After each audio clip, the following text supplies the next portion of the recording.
Ducks, you bet you. Tonight is the end of summer. A needle-fine rain is pelting the shingles. Autos swish by on wet concrete. Until now, summer has been in full command. This full, cold rain is the first harbinger of autumn. Maybe the cold rain started me off. A flood of recollections of my first duck hunting trip. It crowds everything else from my mind. Just such a rain, only colder, was falling from northern Wisconsin skies that night in late October, many years ago, when the president of the Old Duck Hunters Association, Incorporated, rapped at my door. 'Twas an impatient rap. I found him standing in the hall, quizzical, eager, in his old brown mackinaw that later was to become his badge of office. As always, only a top button of the mackinaw was fastened. His brown felt hat dripped rain. Below the sagging corners of the mackinaw were high tan rubber boots. He danced. A brief jig. Partly to shake off the rain, and partly to celebrate an impending duck hunt. "Hurry up," he said. "Where?" "Well, you're going duck hunting." That was news. I'd never been duck hunting. Not once in a varied life devoted to fishing and hunting had I ever hunted ducks. For some reason, ducks had not appealed to me. They'd been just something that flew over a lake where I was fishing late in the year. I didn't know it then, but I was much like a person who had grown to maturity without having read Robinson Crusoe. "Shut the door," a voice cried from within my house. It was my wife, the daughter of the president. The only person who awes Mr. President. He shuffled through the door with alacrity and took a tongue lashing for sprinkling water on the floor. "Who's going duck hunting?" demanded the lady, adding, "And who says who can go duck hunting? Isn't it enough that he spends all his idle moments fishing?" "It's like this," began His Honor. "I told him last summer that now, since he was more or less one of the family, I ought to take him duck hunting. He's been at our house eating ducks and currant jam for years. Why shouldn't he contribute to the groaning board?" "Oh, I see," said the daughter of the president cannily. "You want someone to row the boat." "I do not," he replied indignantly. "I even borrowed a gun for him." "Well, you'll find he won't row. He won't even put up curtain rods. He looks like a dead loss for both of us." "I'll take a chance on him." From a closet, she helped me resurrect heavy clothing, including an old sheepskin coat. When I was ready, the president advised his only heir that he would return the body safely sometime the next evening. It was then about 8 p.m. The lady whom I had wed only some 4 months previously sat down resignedly with a magazine. Her parting injunction was, "Mallards, get some mallards." A loaded car was at the curb. Wedged in a corner of the back seat, beside duffel and a crate of live duck decoys, was a huge figure that answered to the name of Fred. Later I was to learn that better duck shots have seldom displayed their wares on any of our local waters. Down Sandy Highway number 35, with the rain streaking the windshield, off to the right at the store in Burnett County, over the humpbacked hills, then into a yard, beyond which a light from a house gleamed among huge oak trees. As we drove up, a floodlight came on, as though someone within the house had been waiting for us. It was Norm. Always there's a Norm for duck hunters who really mean it.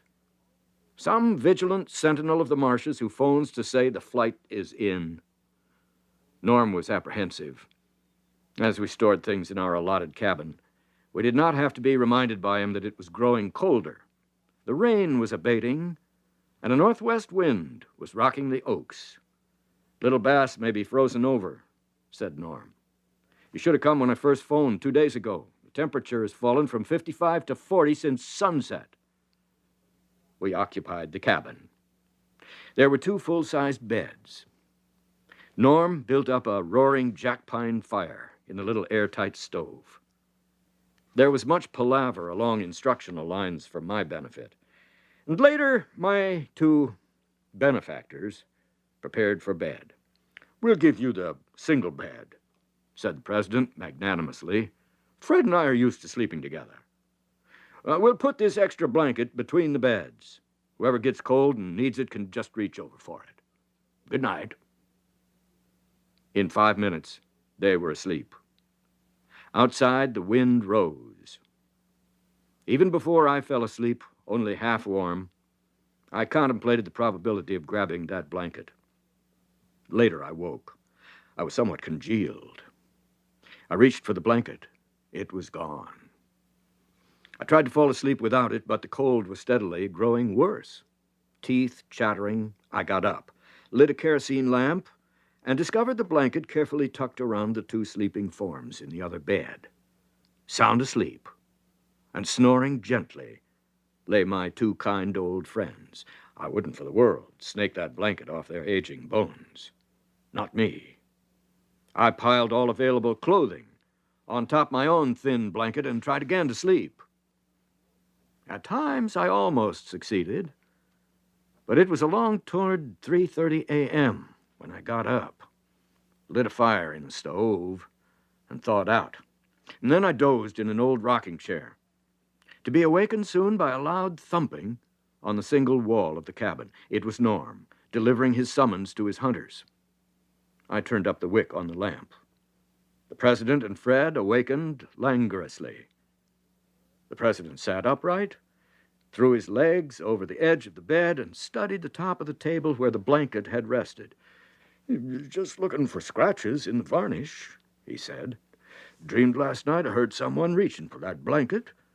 Wasn't you, was it? Surely a young man with your abounding vitality wouldn't be needing an extra blanket." "Why, we got the blanket ourselves," chimed in Fred. "Now, isn't that funny? Do you know, I had a dream, too. Dreamed I was cold in the night and got up and took the darn blanket. Since then, I have learned to get that extra blanket in a hurry." In Norm's kitchen, there was a beaming platter of eggs and bacon. When it was empty, the platter was refilled with sour cream pancakes, such as people often talk about but seldom can get. And after that, a big white coffee pot was passed around as the old duck hunters washed down layer after layer of toast.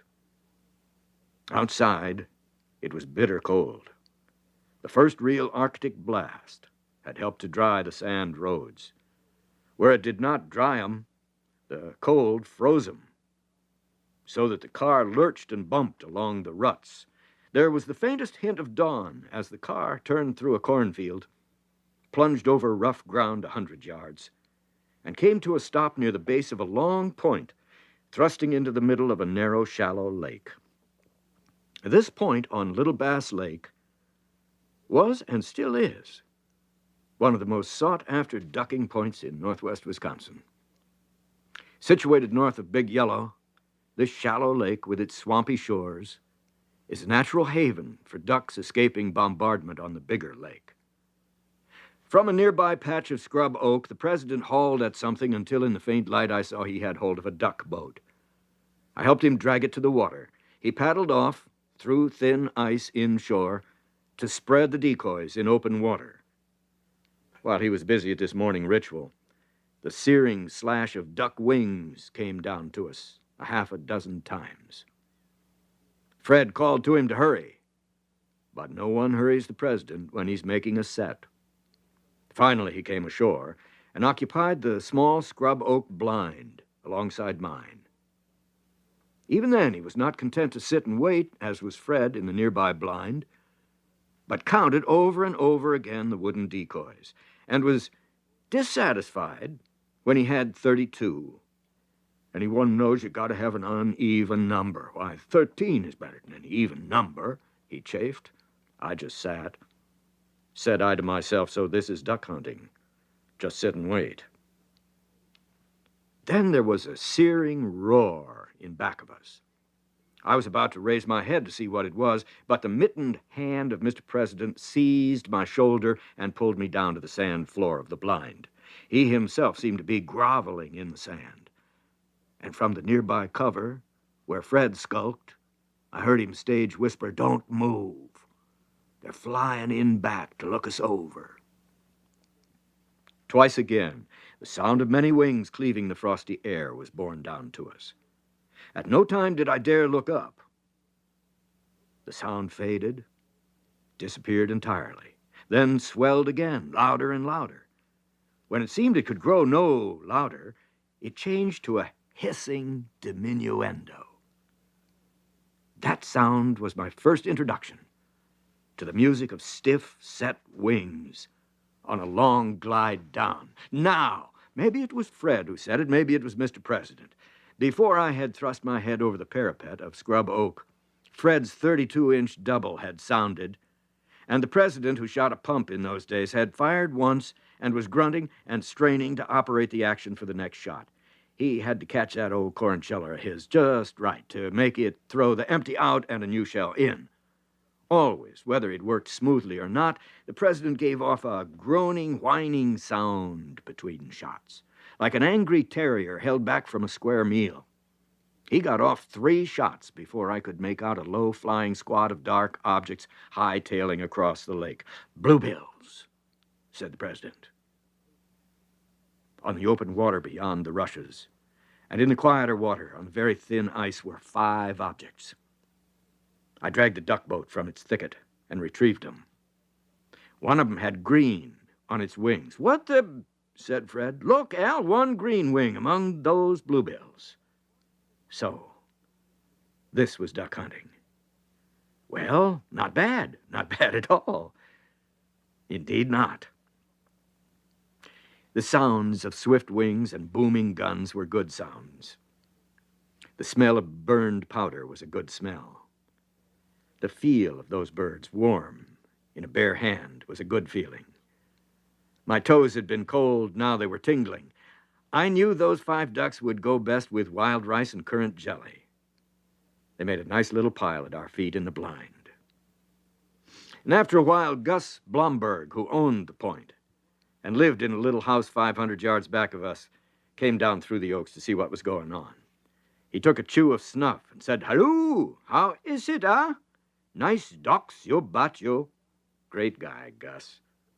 Fred gave him $1. That was for the use of his point. Gus said, "Thank you," and also, "How about little coffee at noon, huh? Goes good cold day, you bet you." Gus went away. The president stood up occasionally and beat his mitts together to warm his fingers. Fred just sat. He had enough fat to keep him warm. I never saw him wear gloves in a blind, even on frightfully cold December mornings. All Fred wore was his old shooting jacket and a cigarette. He could keep his cigarette lit in a cloudburst. Other ducks came in.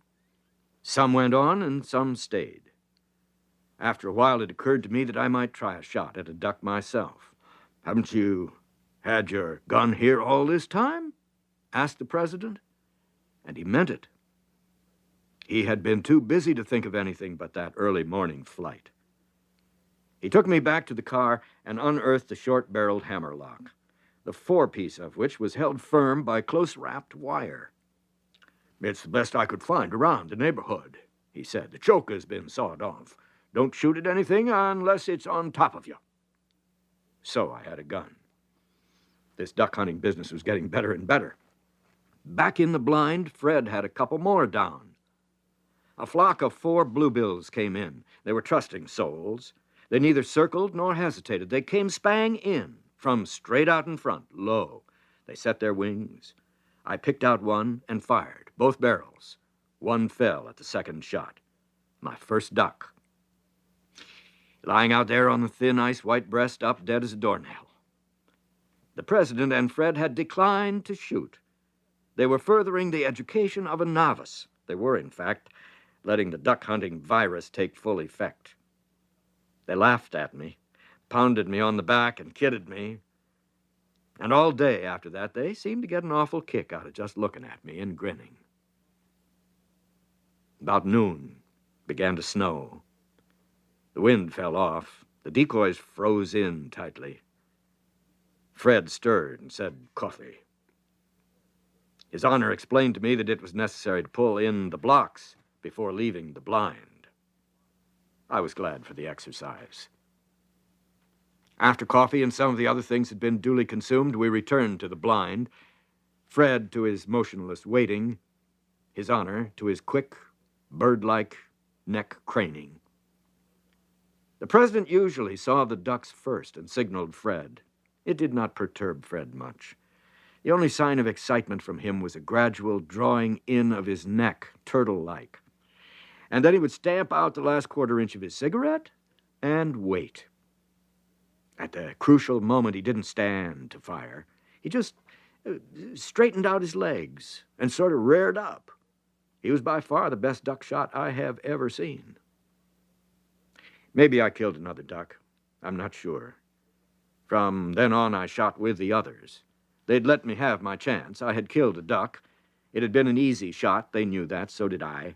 But they did not speak of it. They just kept grinning, for they must have known I had been ordained to love the game. And they were glad to help a natural destiny work itself out. They grinned when I threw myself into the small chores that beset the duck hunter, dragging the duck boat from the thicket for a pickup, cutting new boughs for the blind, walking around the sedgy shore of Little Bass to pick up a cripple that had drifted over, driving back for a package of cigarettes for Fred. To all these tasks, I set myself eagerly. They came as part of the game. Those two rascals had frozen me the night before, but they had introduced me to something new and something good, and I was grateful. Since then, while hunting with these two, I have felt this obligation to do my part. Both are many years older than I, and they have appreciated it. But, of course, never mentioned it. They would prefer to guy me. With mild rebuke, criticize my shooting, and otherwise continue the good work already well begun. Of such stuff are the recollections of that first ducking trip, diverse images, grateful peeks back at two wise and capable practitioners of what has become for me the most dramatic thing in outdoor sports. The outdoors holds many things of keen delight. A deer flashing across a burn, a squirrel corkscrewing up a tree trunk, a sharp tail throbbing up from the stubble. All these have their place in my scheme of things. But the magic visitation of ducks from the sky to a set of bobbing blocks holds more of beauty and heart-pounding thrill than I have ever experienced afield with rod or gun. Not even the sure, hard pluck of a hard-to-fool brown trout or the lurching smash of a river smallmouth has stirred me, as has the circling caution of ducks coming to decoys. The afternoon wore on. Shortly before quitting time, Gus came back to stand with Fred for a chance at a few mallards. He took a brace and was satisfied. Mr. President said he thought he'd take a walk around the north end of Little Bass, just for the fun of it. Gus said he might find a mallard or two if there was open water. But you got to sneak up on them. You bet, you too, Gus, said the president. He buttoned the second button on the brown Mackinaw and headed into the swirling flakes. Fred lit a cigarette. We waited. Collars and mittens were now soggy with snow water. Fred's magic cigarette somehow managed to stay lit, and in the waning light glowed more brightly. From the north end of the lake came 4 reports, muffled by the distance and the snow. "I hope it's them mollard," said Gus. "Al, he like them mollard, you bet you." We were picked up and packed up when the president returned. The president had 2 mallards, of course. He dropped them in the car trunk with the other birds and unbuttoned the top button of the old brown Mackinaw. We stood in the snow and said goodbye to Gus. Added to his brace of birds were 3 more that Fred gave him. He turned and walked away through the rasping corn stalks with a final, "You bet you." And the president addressed me. "How'd you like it?"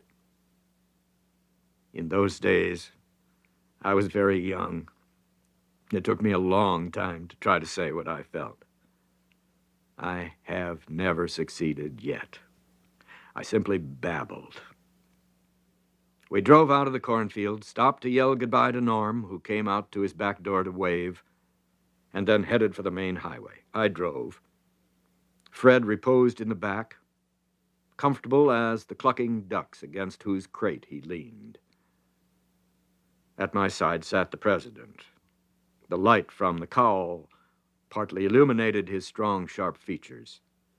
Finally, I said, "Wish you'd let me in on this earlier in the season. It won't be another duck weekend after today." President flicked cigar ashes and replied, "I thought of that, but I decided to break it to you gently. Too much of a good thing is bad for a growing boy."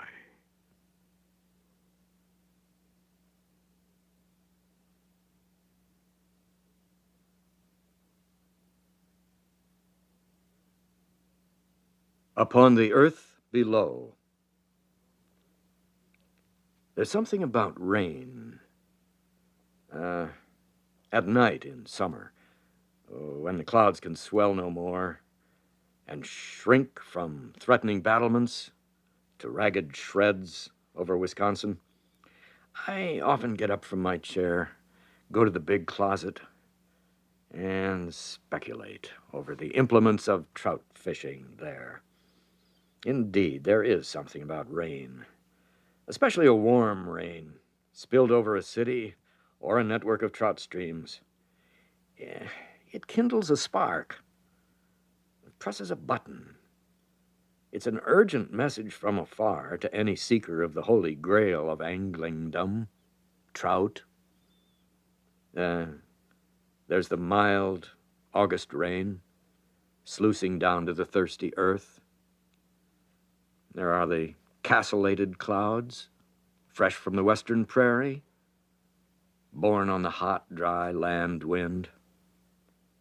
And there is your man of the creel and the throbbing rod and the sodden waders going to the window to peer out and plumb the mysteries of the rain and wonder about tomorrow.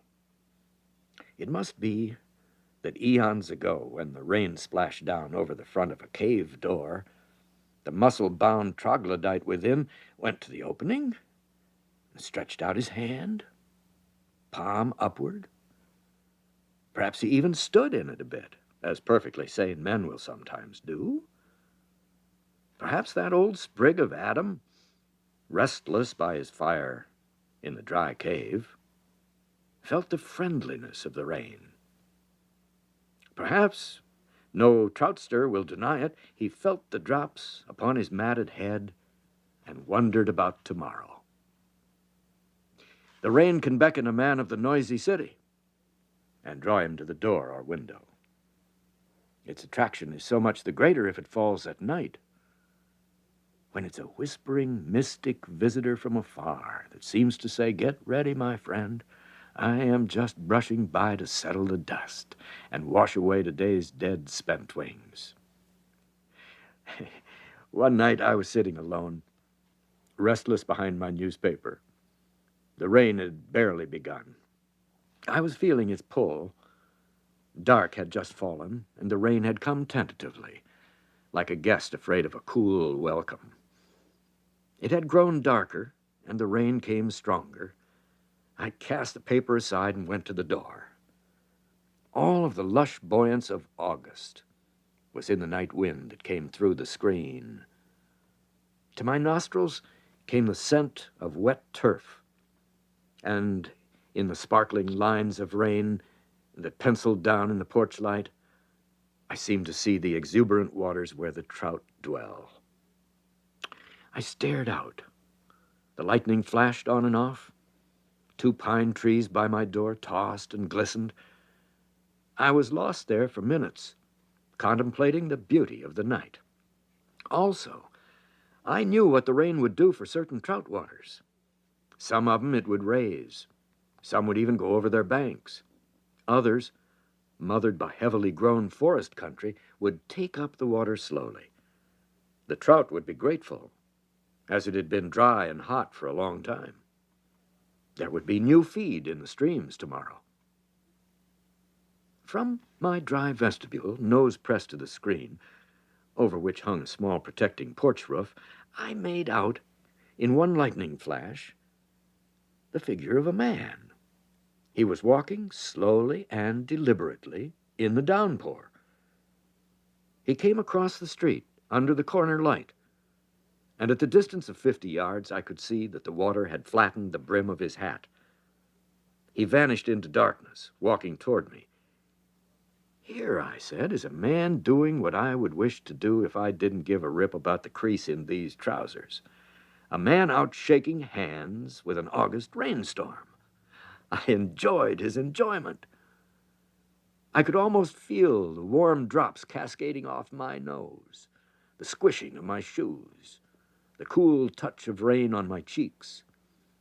He came closer, passing the mountain ash trees near my walk, sloshing as slowly and happily as ever. And then, as though he had seen me, he turned up my walk.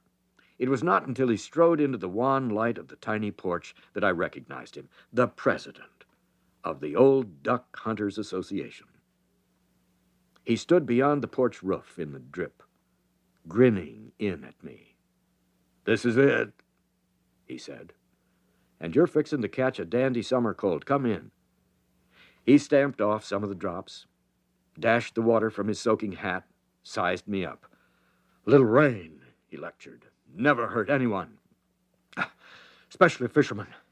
This is exactly what these August trout streams have been waiting for." I lured him inside. "How about tomorrow?" he said. I was not given an opportunity to accept his invitation. He rushed on. "It's close to the end of the month now. This will be the last warm rain of the season. Next good one we get will be a cold September drizzle. Wait and see. Better get that trout fishing done while there's time. A trout has got to have new rain every so often." In the living room, the situation hit me differently. The spell of the storm had left me, and now all I could think of was Mr. President, dripping on my newly covered davenport, selling me a bill of fishing goods. I laughed. It must have seemed a smug laugh to him. Such a laugh as a non-venturesome, dry-shod city prisoner would get off in the presence of a dyed-in-the-wool trout fisherman. "Well, you laugh and be danged," he snorted. "I'll walk 5 more blocks in this very fine rainstorm to the door of a real fisherman, and I'll bet you anything he'll not only come along with me tomorrow, but he'll walk home with me in the rain without an umbrella." Oh, I capitulated, of course. It's always good wisdom to capitulate to a president of the Old Duck Hunters. I even offered him dry socks and a hot drink and spread his dripping jacket in front of the gas oven. He sat there for a long spell, talking trout, and when his warming drink was finished, he strode back into the night to walk like a man and a trout fisherman in the friendly element. It was not until the next afternoon that I plumbed his further thoughts about the rain.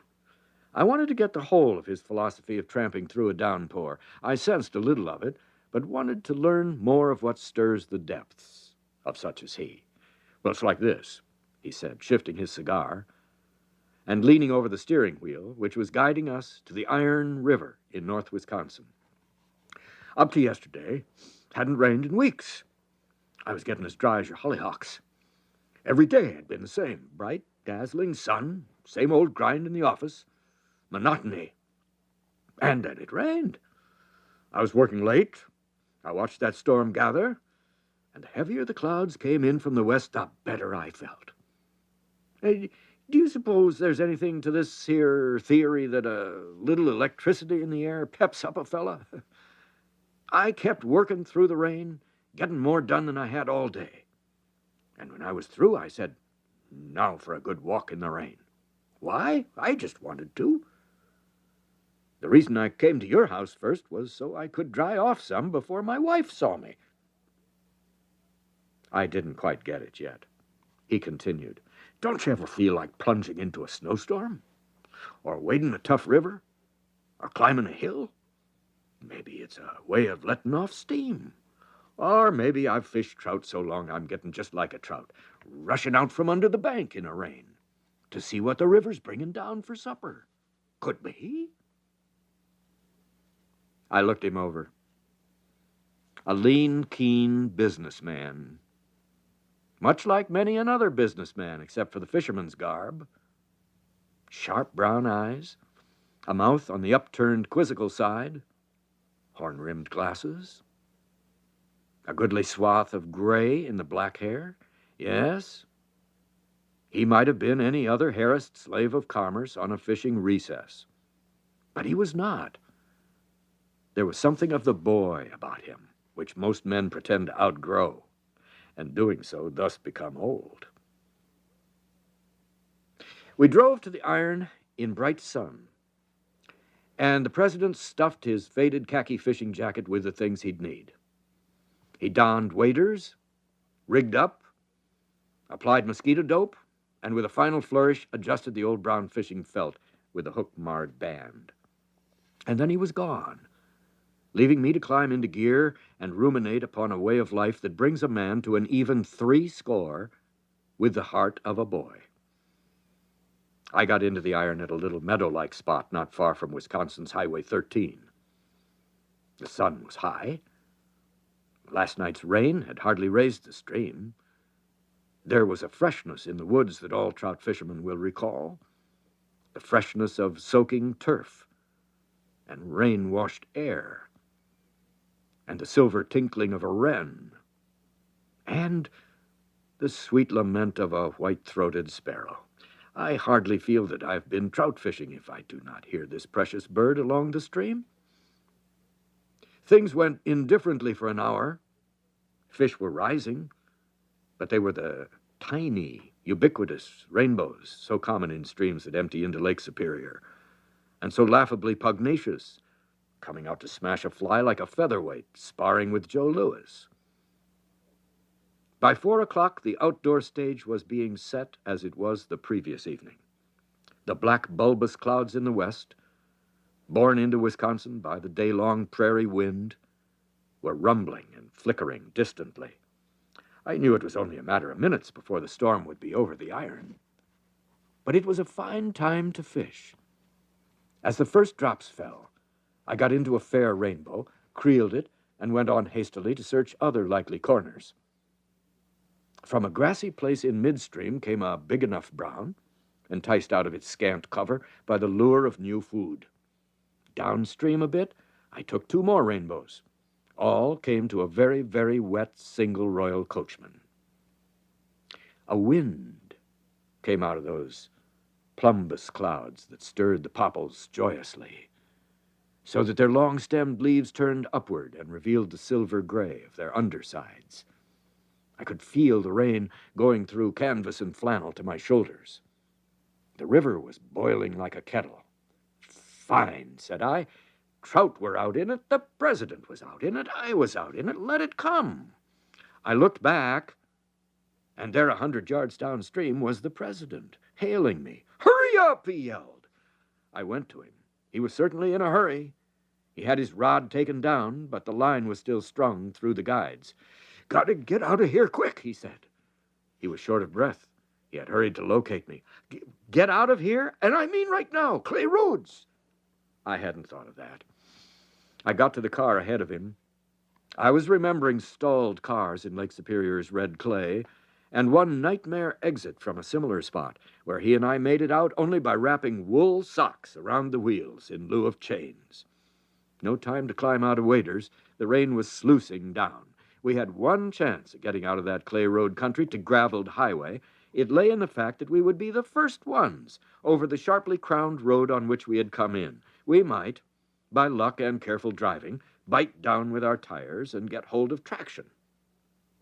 It was nip and tuck. But we made it, thanks to the skillful tooling of Mr. President, who's an old hand with slippery clay roads. There were a couple of little hogbacks, however, that we actually slid down. On the graveled road, he drew up at the side and switched off the motor. It was 4:30 by then. He pawed around in the back seat, came up with sandwiches and coffee. Studying the rain-dashed windshield, he made more trout medicine. We'll go back to the Brule, in by George Yale's at Rainbow Bend.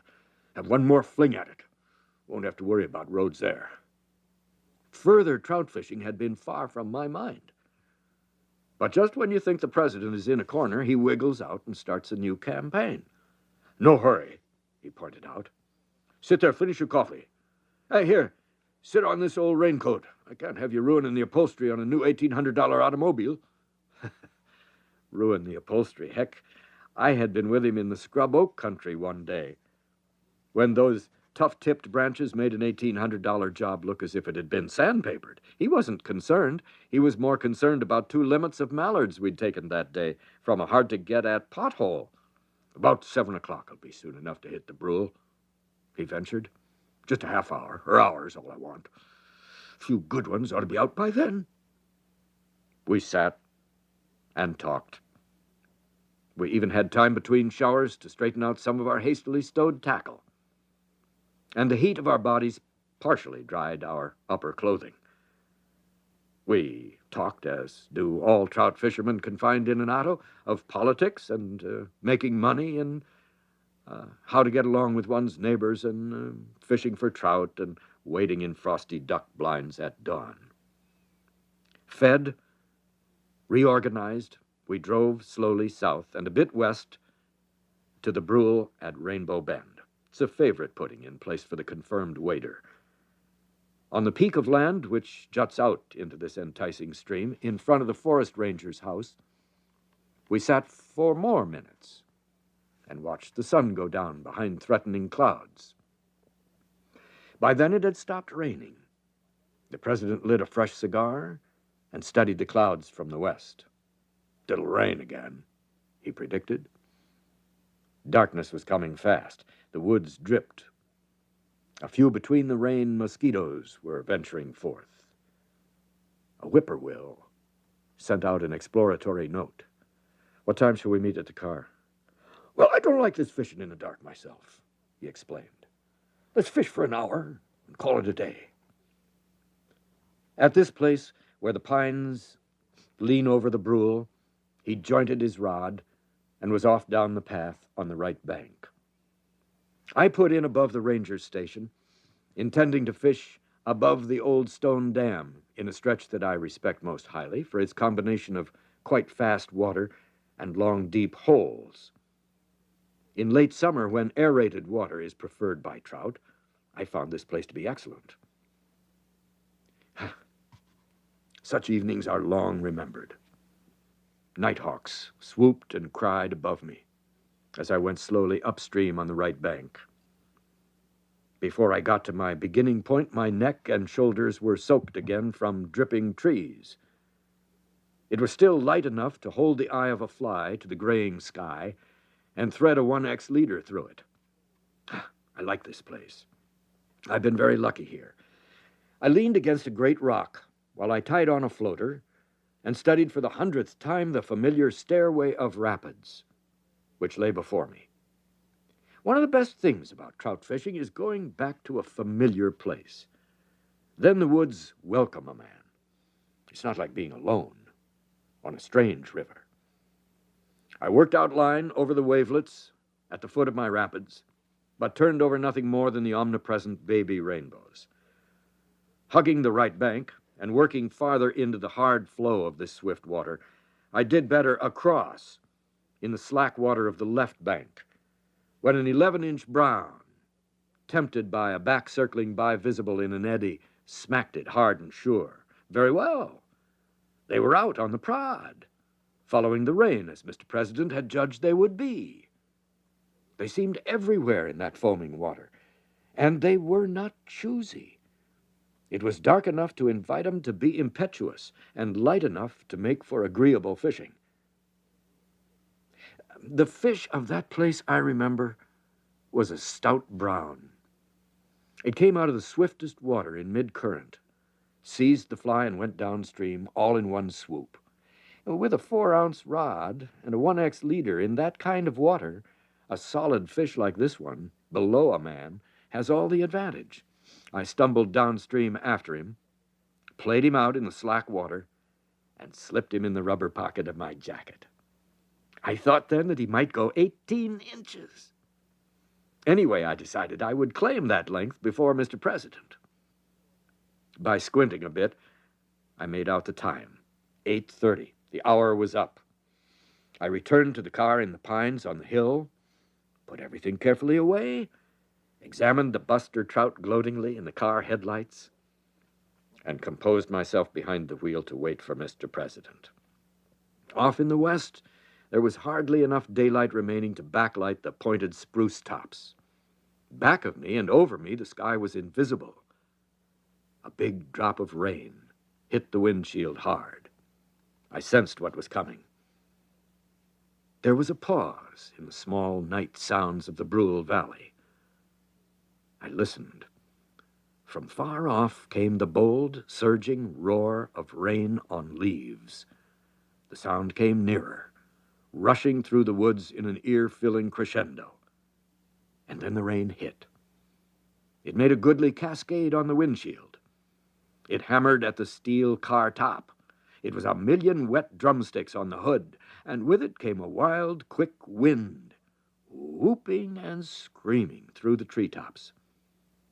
The lights switched on, revealed steel-bright pencils of rain.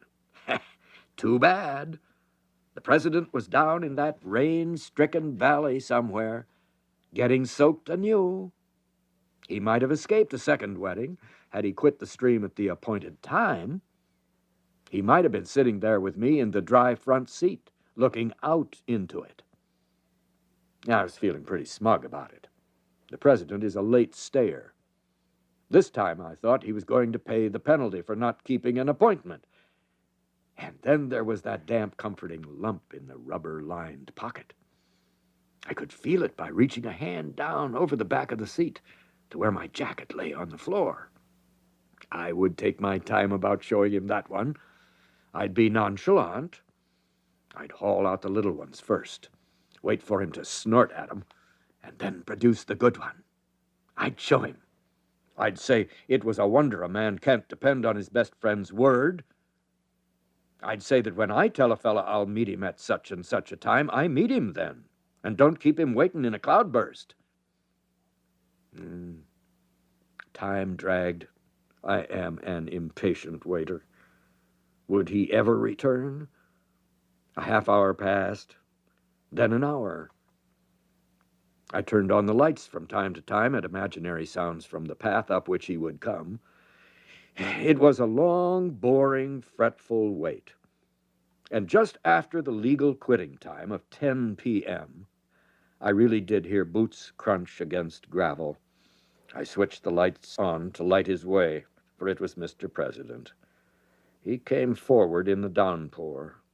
The old brown felt was sagging. He wore that unconcerned, listless air of a fisherman who is about to declare, I gave them everything in the book, but they wouldn't play.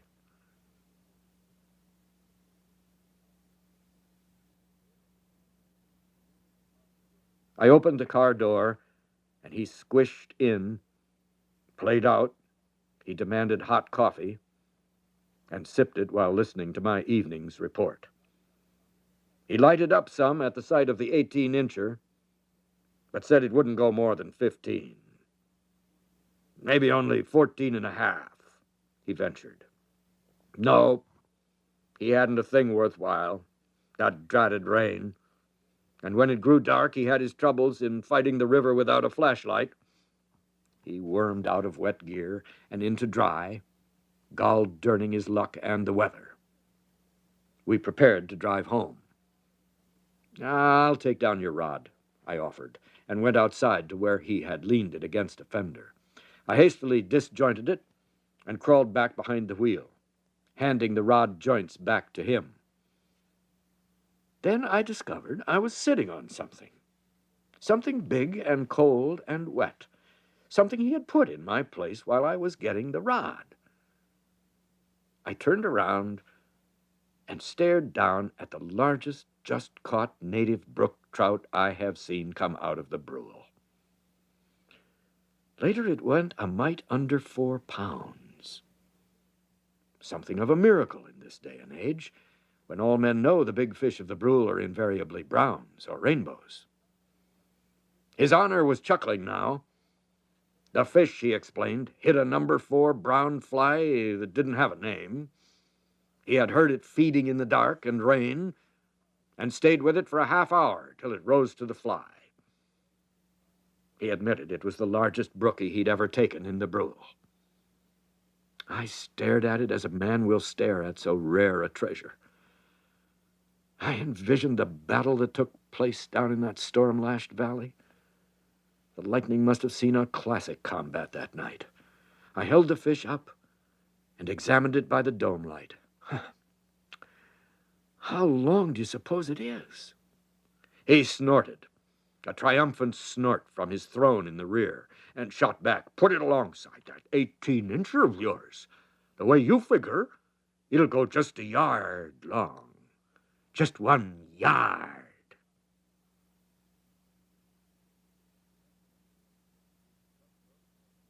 Just look at this country. Look at this country. Just look at it. The words leaped up in me like that.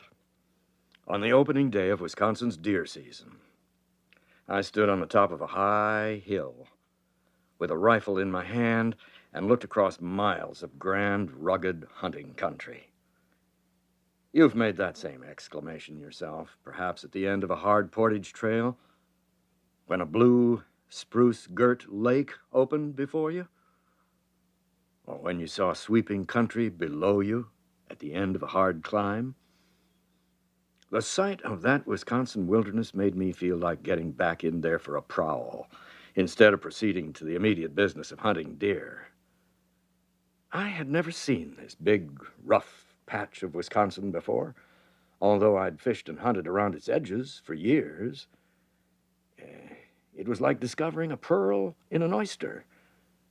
Thousands of acres of madly arranged hills, some pyramidal, some cone-shaped, snaky ridges with slopes ranging from steep to gentle, little valleys and big valleys, none more than 200 feet below the highest elevations, some just potholes round as the inside of an old kettle, others long V-shaped troughs. Country like that makes me want to go look-see. I have a keener appreciation of what Kipling meant when he wrote, "Something lost behind the ranges, lost and waiting for you. Go." Our group included only 3 hunters. There was Dr. Patrick Tierney, a broth of a huntsman, with a flair for far going.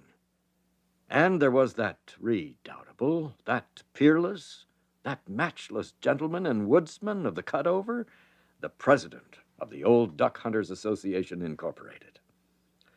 The Tierney, a lithe-legged spalpeen, had been telling me about this country for years. When I looked at it and kept on looking, there came over his face an expression of deep gratification, such as his ancestors wore when they unveiled the Blarney Stone. We stood and discussed it, Pat and I. His black Irish eyes snapped. "I've hunted it for years," he said. "Sometimes I get my buck, sometimes not. I just like to get in there and travel." The president of the Old Duck Hunters observed this meeting of Scotch and Irish minds with misgivings. He looked at the country, of course. He even tossed in a few superlatives of his own. But the tenor of his conversation was businesslike. "Looks like mighty tough going for a couple of old fellas like you and Pat." He loaded his far-reaching gun, a 38-55. Oh, don't laugh, my brethren of the flat-shooting stuff, for what reaches far for Mr. President may not reach so far for Joe Dokes. As Pat said, eyeing the noble arm, "You can't tell from the looks of a frog how far he'll jump." Then the president cleared his throat impatiently. "Gentlemen," he began, "it's high noon of opening day. There's no snow. The sun is bright. I did not come here to listen to an oral survey of this hunk of God-forgotten sand. We'll drive, of course. There aren't enough of us to do it right, but we can get along. You two work west through the gullies, and I'll be over by that old rampike, waiting. We still surveyed the country, talking. The president said it was getting on, and we hadn't yet seen anything with horns on it.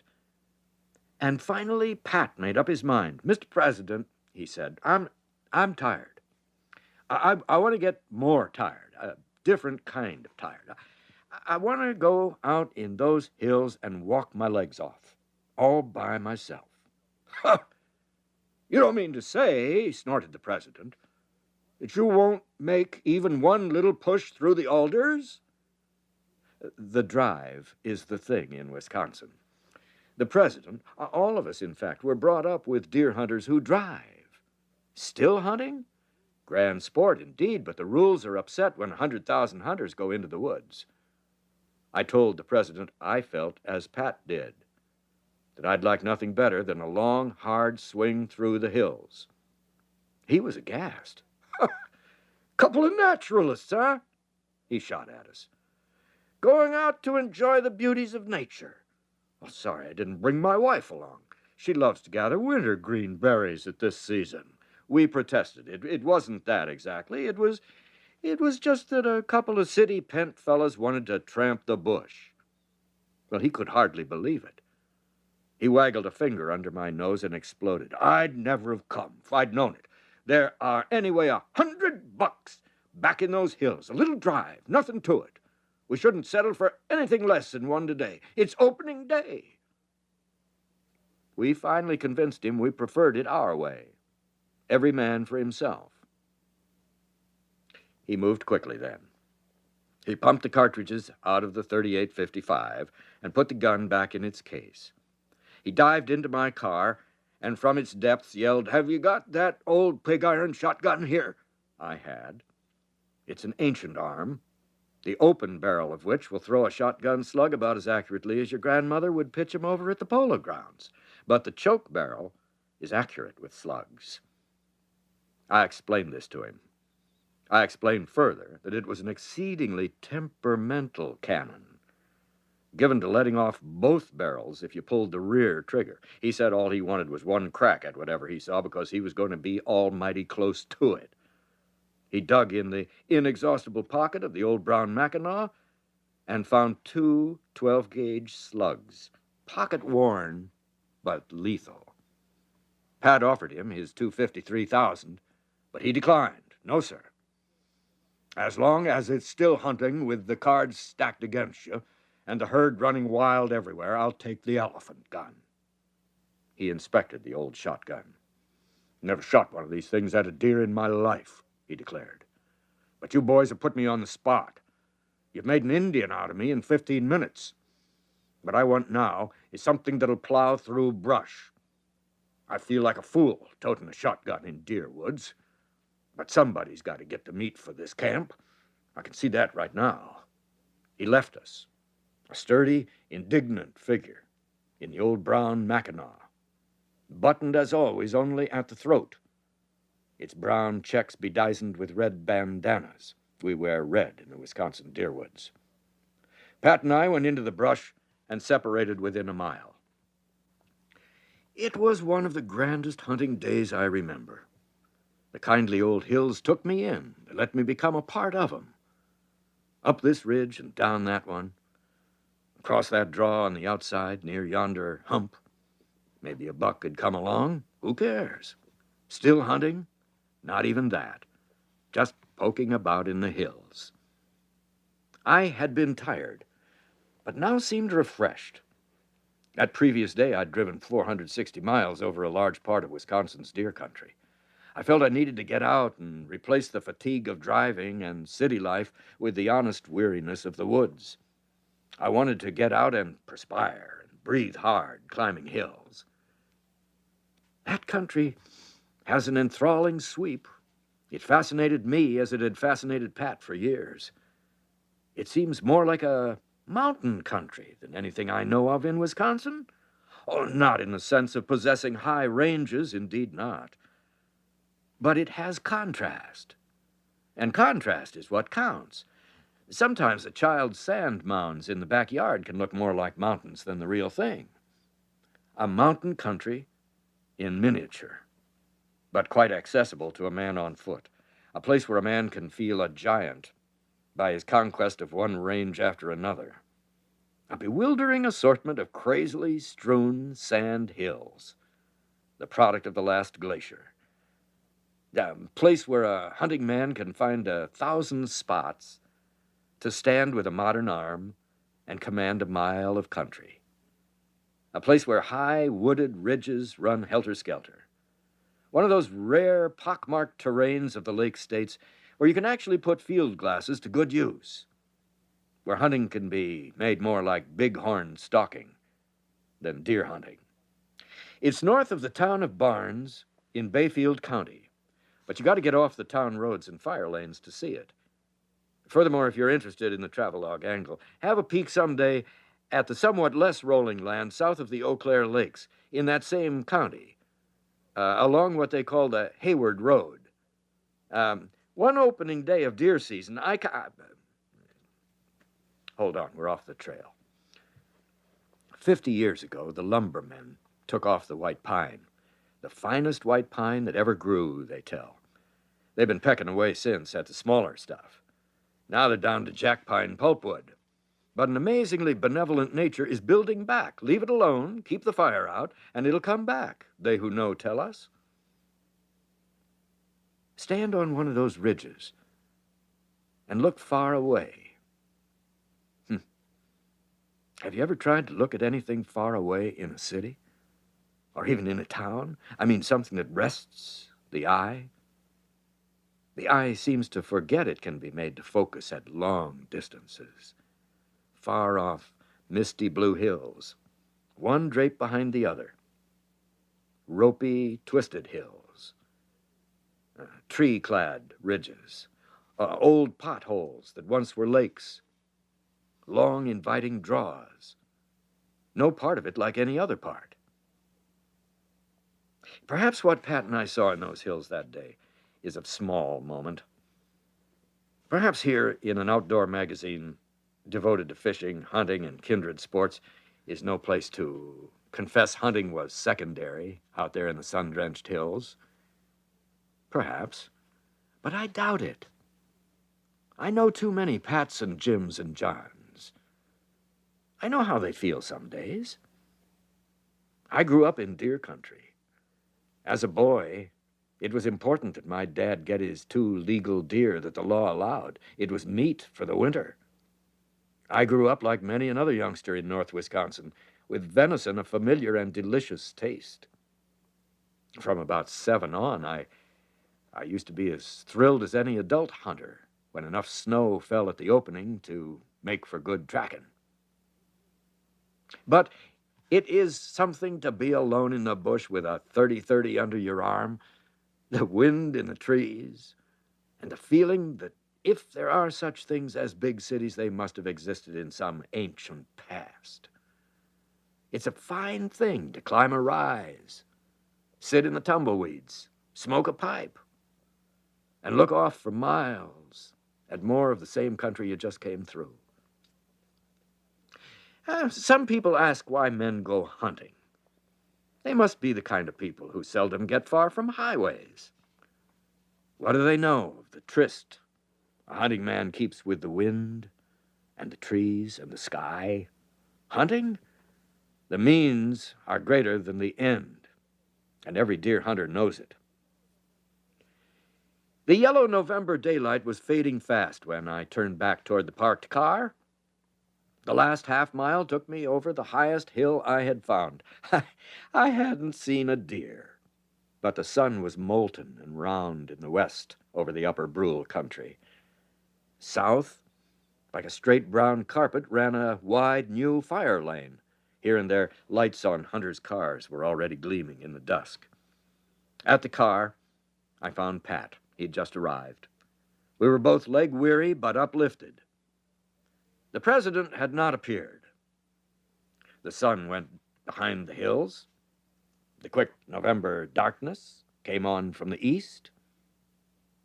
And Pat was reminded that we had played a rather shabby trick on Mr. President.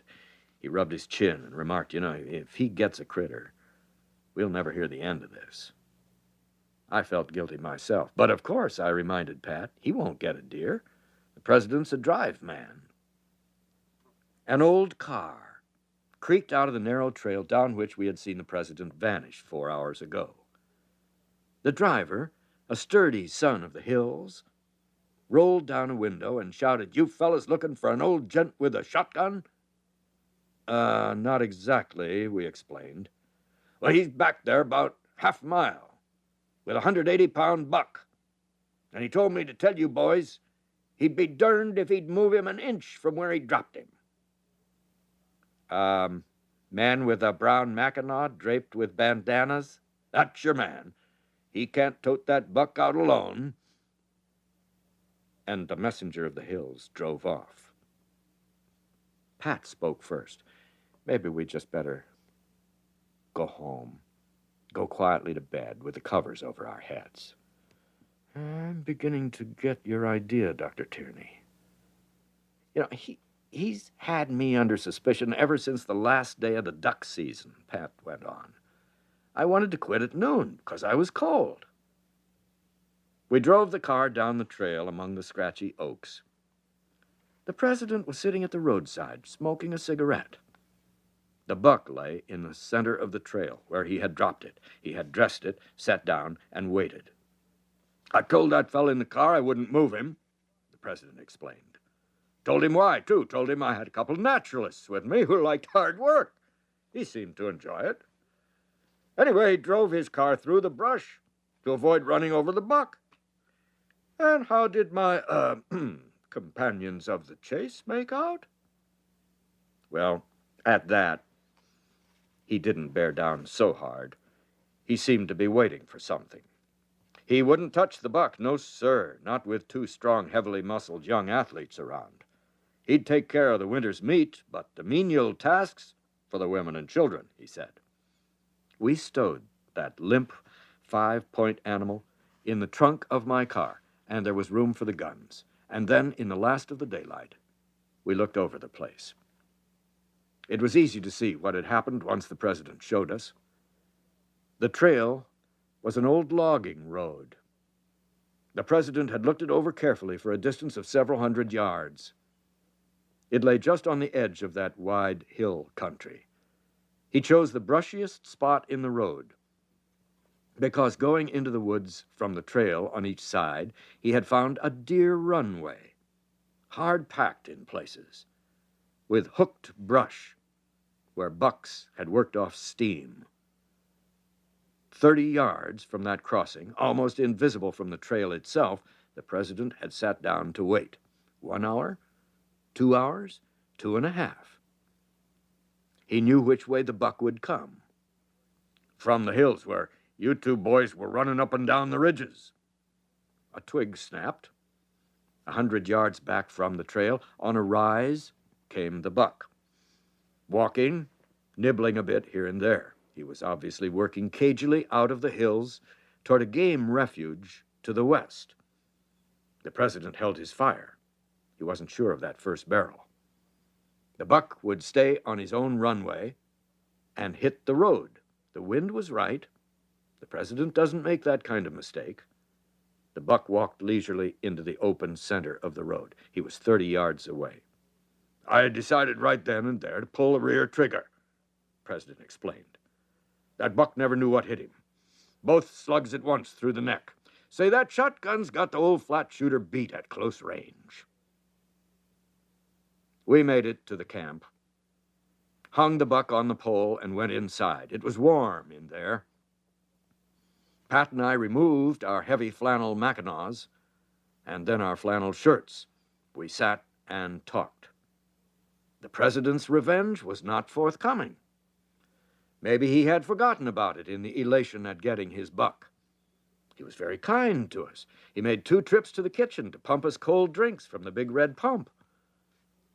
What with him being so nice, we could hardly refuse when he asked us to carry in an armload of wood apiece for the fireplace. We returned. The wood clattered to the floor beside the hearth. The light was poor, I noticed. Something was draped over the shade of the big gasoline lamp. I removed it. 2 pieces of flannel, one green and black, the other red and black. It was, in fact, the major portions of the shirt tails of Pat Tierney and your reporter. The president had deftly snipped them off when we'd gone for the wood from a corner of the room, where he lay wreathed in tobacco smoke. The president of the old duck hunters peered at us and chortled. "Now," he said, "you dang naturalists can get me my supper."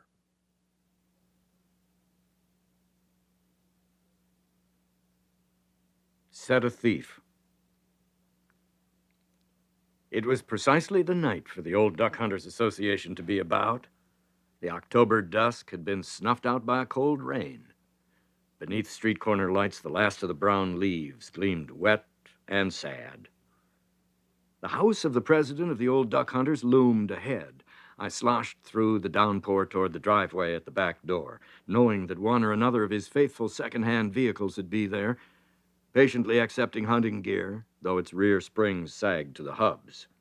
A neighbor's dog, shunted out for his final airing, snarled at me as I went along, and then wagged an apology after a sniff of recognition. I went on, and the dog returned to his front porch. The light from Mr. President's back porch hardly lit the space 10 feet away. The patient old car was there, droopy toward the rear, like an overworked laying hen. I tossed my stuff into the broad space between back seat and back of the front seat. There was a thermos bottle on Mr. President's stoop, and I put that in, too. I might then have gone in to pay respects to Mrs. President, but my slicker dripped, and I knew she'd just polished the floors, so I waited for his honor. I expected he would issue from the back door with a final armful. Usually it was like that. I'd be ahead of him in waiting, and he'd come out vowing that I was a half hour ahead of time, which I usually am. I got behind the wheel of the car in the semi-darkness and waited. A sound from the backyard of Mr. President's next neighbor caught my attention. It was a sound like a man with a burden bumping his knees into a concrete bird bath. Rolling down the window, I confirmed that. When Mr. President growled, "Blast that bird bath," he came furtively toward the car. Over his shoulder, he toted a bulky bag. He did not see me. Before stepping around the corner of his garage and into the dim gleam of his porch light, he stopped and reconnoitered. I was in a good spot to watch. The rain-dribbled windshield screened me.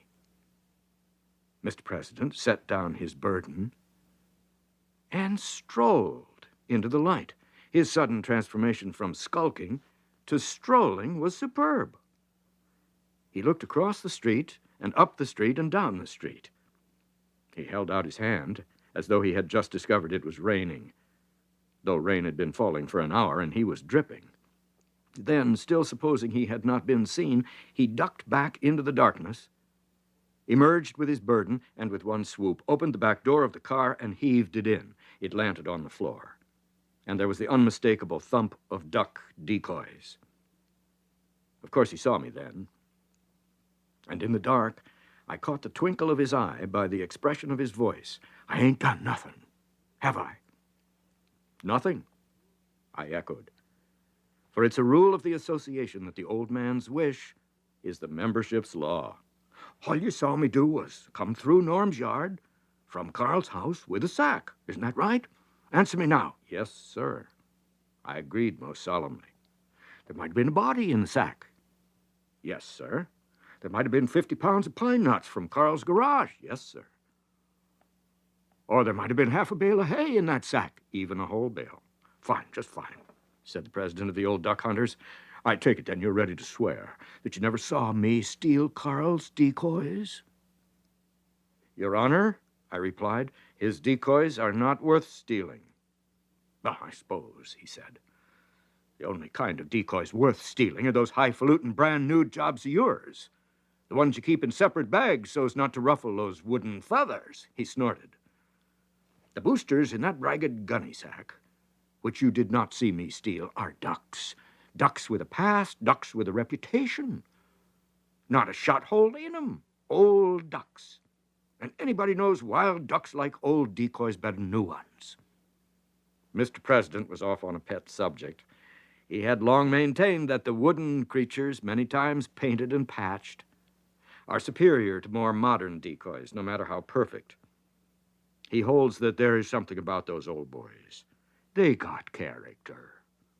Anyway, I said, I did not see you steal them. I am prepared to swear to it. Heaven help me, he replied. The boy is going to be a hypocrite like me. Yes, sir. Shut up, he barked. He went up the 4 steps of his back porch and into the house, where I knew he was saying farewell to Mrs. President. I knew sitting in the car that he was stooping under the big lamp to kiss her goodbye, and that she put down the evening paper to pat his shoulder, and that then he was standing in the archway grinning at her, and she was saying, goodbye, you dear old fool. Now he was beside me in the car, wearing the old brown mackinaw with the threadbare shawl collar. I nursed the big car carefully through the drenched streets of town. The thing has the power of a Jeep in low gear. It has creaked and swayed and hauled the old duck hunters to many a rendezvous with bluebill and mallard. I've had my eye on Carl's ducks for years, he explained. He keeps them in his basement. I saw my chance the other day. His wife, you know how squeamish she is. She caught a mouse in a trap. I was in the yard and she hollered over to me, and that was my cue. I went down in Carl's basement to remove said mouse, and at the same time I just opened a handy window and hoisted that sack of decoys right out under a lilac bush. Well, why didn't you ask Carl if he'd loan 'em? I suggested, though I knew better. The president stuffed new tobacco on old pipe tobacco and replied, did you ever ask a man to loan his pet fly rod or his oldest carpet slippers? But your own decoys are as old. Likely better. He contemplated that not more than a split second before answering. Listen, when you were young, didn't you ever steal a watermelon? The fact is, of course, that Mr. President's 30-odd ancient decoys, born and raised on the St. Clair River flats, are genuine museum pieces. Hoary and racked with age. Just the decoys for a man like Mr. President, or any man. I'll admit, he allowed. I'll admit that Carl's may be a bit younger than mine, but they look good to me. Dang it, they look like old man McDougal's apples used to look, hanging over the side of his picket fence. He did not add that he and Carl have waged lusty feuds for years. They've kept a whole neighborhood in an expectant ferment. There was the time Mr. President set the rabbit snares to exterminate a family of bark-loving snowshoe hares. The snares were not a success, but Carl saw to it that a stuffed wildcat was caught in one, and a fur buyer's catalog in another. And so it's gone. With Mr. President claiming a signal victory, as of the Sunday afternoon, he engineered the beer truck up to Carl's front door. Carl was entertaining the Christian Endeavor Society. He is a teetotaler. Occasionally, Mr. President and Carl hunt together, but not as often as formerly. I feel partly responsible for breaking up this relationship since I included myself as a member of the President's family. Carl himself has often accused me. I saw him first, didn't I? We drove south through the rain. Mr. President pointed out I was wrong in surmising that the rain might turn to snow. Wind is off Lake Superior. You'd have to switch to the northwest to make snow this time of year. We stopped at a certain log house by a big lake and put up for the night. It's my house, but you'd never know it. Most people think of it as the president's. I made a snack of tea and toast while His Honor hauled in Carl's stolen treasures and went over their anchor ropes. Those decoys were wondrous objects. Some were blue-winged teal, some coots, some were obviously intended to represent mallards. A surrealist would have adored them. Viewing them, I thought longingly of my own exact imitation jobs, correct insofar as it's possible for an artist, not I, to make them. Ah, said Mr. President, surveying his lute. Ah-ha. He stroked them, patted them, snugged their anchor ropes. Look at that red head, he said. Ever see a better-shaped head? Round as an apple, just above the eyes. Look at that canvas back. See how its maker shaped the bill? Aquiline, by George, the way a canvas-back bill's supposed to be. It was no time for me to butt in. Secretly, however, I decided that if any ducks decoyed to them in the morning, it would be because they were delegates to an all-nations convention of ducks. He arranged them handily in the car for the morning getaway. We slung a boat on top of the dripping car against the morning business, and before I had finished washing the tea dishes, Mr. President was sound asleep under the scarlet blankets, the alarm clock close to his ear, the clock that runs only when placed face downward. It seemed only a matter of seconds later when a voice roared in my ear, "Roll out, you jacks. Bacon's in the pan and 15 miles to go."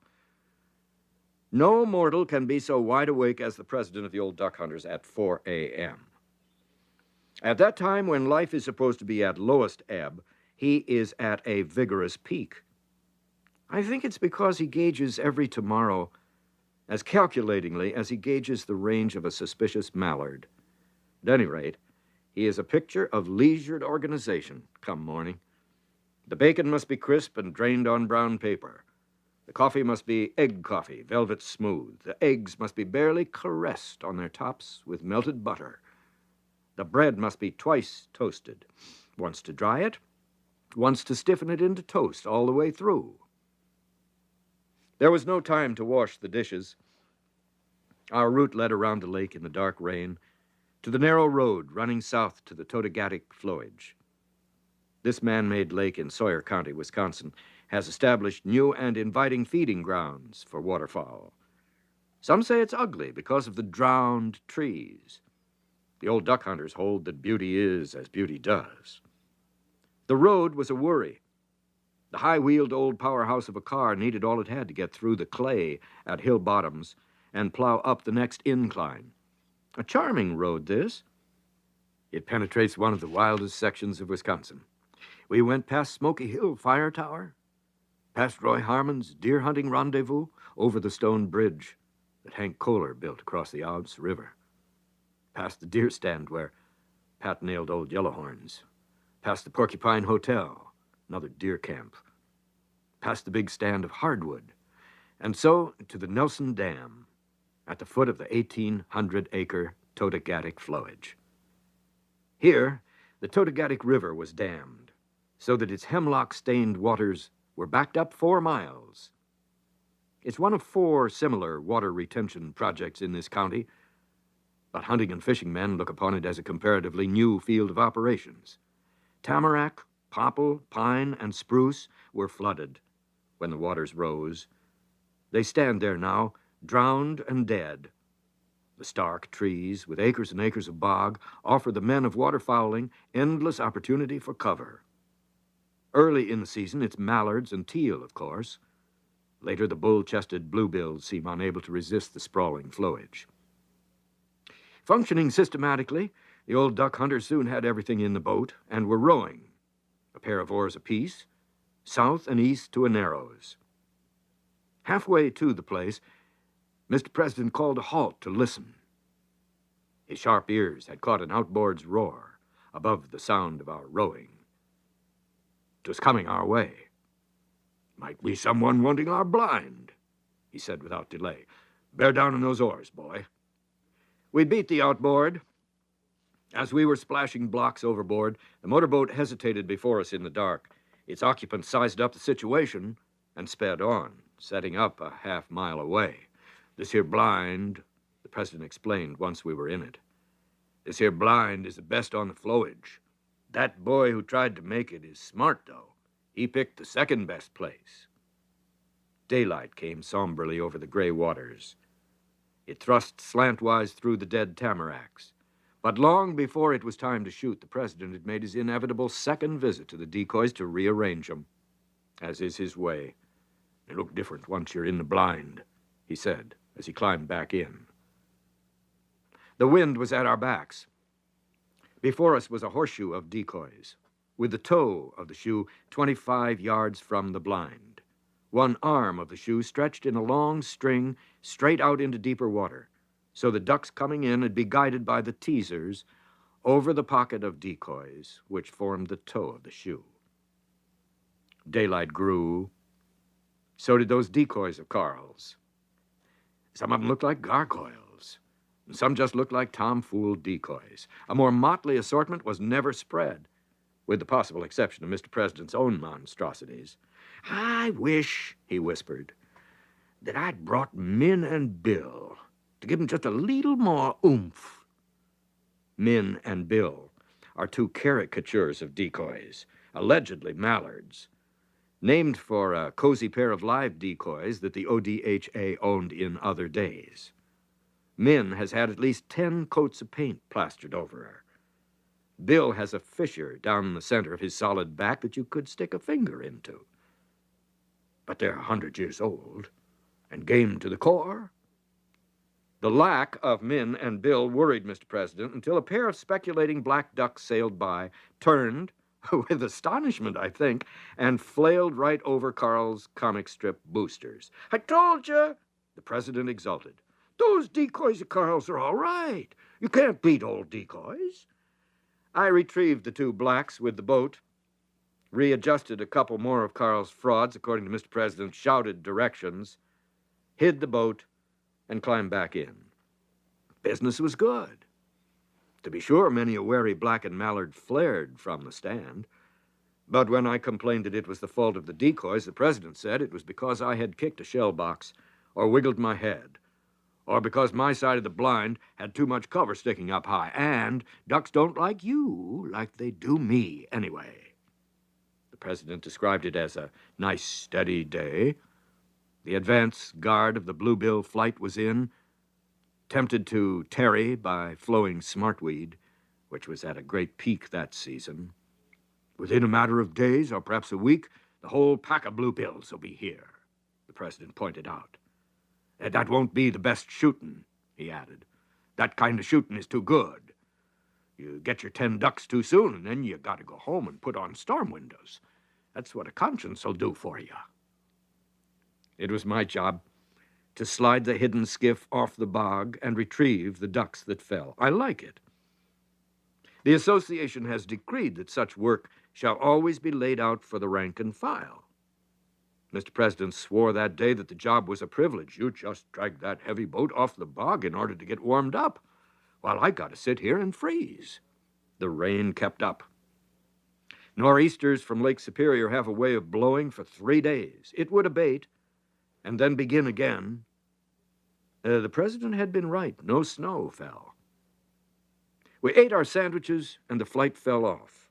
It fell off so noticeably that Mr. President, standing full length in the blind, could not look ducks, a technique he claims is very sporting. His idea is that if he exposes himself prominently, a duck going by will think there's a fool in the blind and whirl in to make sure. We stuck it out. At quitting time, when I waded out to recapture Carl's decoys, there was a fair limit of birds. The unknown occupant of the blind down the shore called it quits shortly after. He had done very well, we knew, from watching his birds fall. He came putting in at the Nelson Dam as we were hoisting our boat onto the car. "I'll be dinged," said Mr. President. "It's Carl."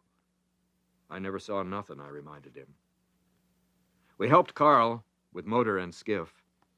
Mr. President was especially solicitous of his friend and neighbor. He exclaimed over the nice bag of ducks he had. He said over and over again it was a doggone shame we hadn't known who it was up the shore. Then we could have hunted together. "By George," he said, "it's like old times getting together like this."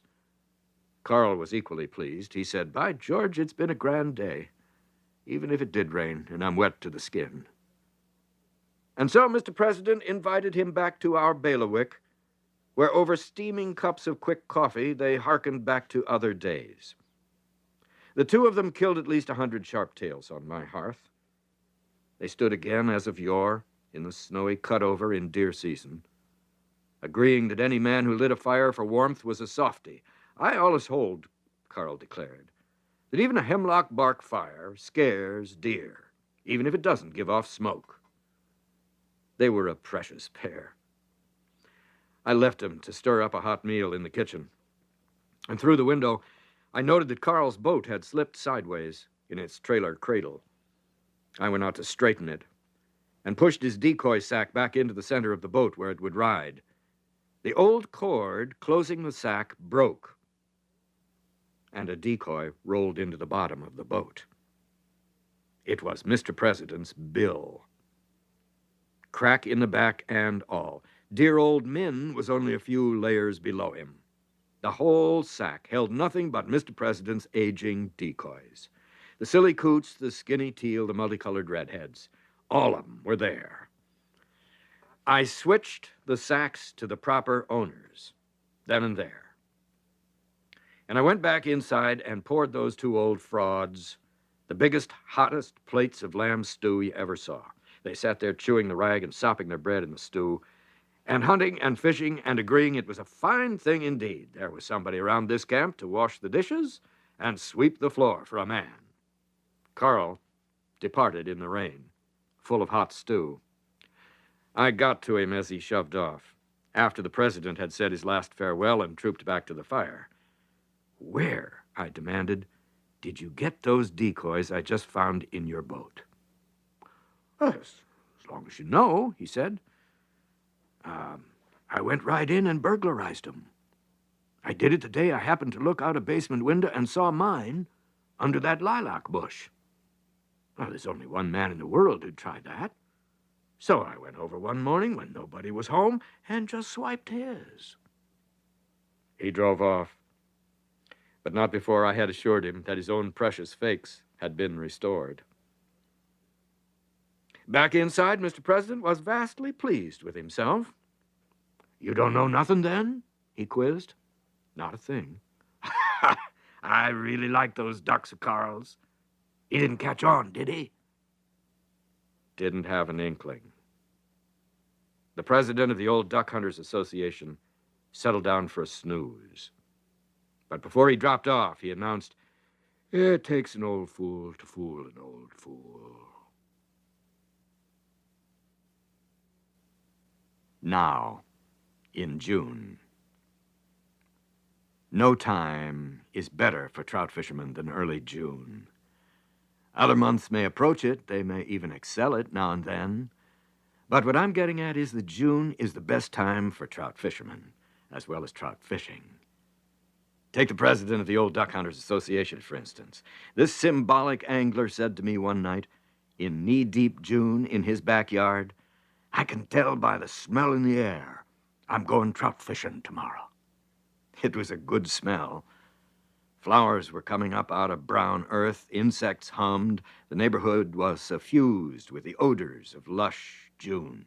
You smelled it, and smelling it, wondered if you'd take those stuffy waders tomorrow or just an old pair of pants for wading. "Yes, sir," said Mr. President. "I can smell trout tonight. I can smell 'em along towards tomorrow night on the Namakagon below Cable. I will just put me in there at Squaw Bend for maybe not more than an hour or two. It'll be dusk when the wind dies, so the mosquitoes will help me change flies. First, I'll eat supper in the car. I'll be pretty lazy about it. I will not be hurried, you understand? I will sit there a spell. I'll bet I hardly move a muscle until I hear the first whippoorwill. And then after a bit, I will jump in below the County Trunk Bridge and tempt Providence and the good brown trout of the Namakagon with large, unscientific, come-sundown flies. That is what I will do." Imagine a man in this feverish age, 24 hours beforehand, declaring exactly what he will do 24 hours hence. Come what will as to weather, business, or the current status of his sciatic rheumatism. "Yep," he reiterated, there in his backyard. "I will drive down past McKinney's drugstore there in Cable and over to the river. And just as I'm arriving at Squaw Bend, 4 cars with Illinois license plates will be pulling out. These will be city fishermen who don't know any better than to fish for Namakagon browns in broad daylight. They will be sore at the river. They will tell me there ain't a brown in the river, never was. They will go away from there leaving it to me, just when I want it, as the fishing gets good. I'm danged if I can figure out what trout fishermen these days are thinking about. They start at 10 a.m. after a good night's rest and a leisurely breakfast. They fish until the 6 o'clock whistle and wonder why they don't get 'em. People like that are not entitled to catch trout. To catch trout, you got to suffer and learn. He carried out the next day's schedule to a T. He abandoned his business at 3, and 1 hour later came up my front walk in khaki trousers, his eyes snapping. I was only half ready. There had been a slight argument at our house.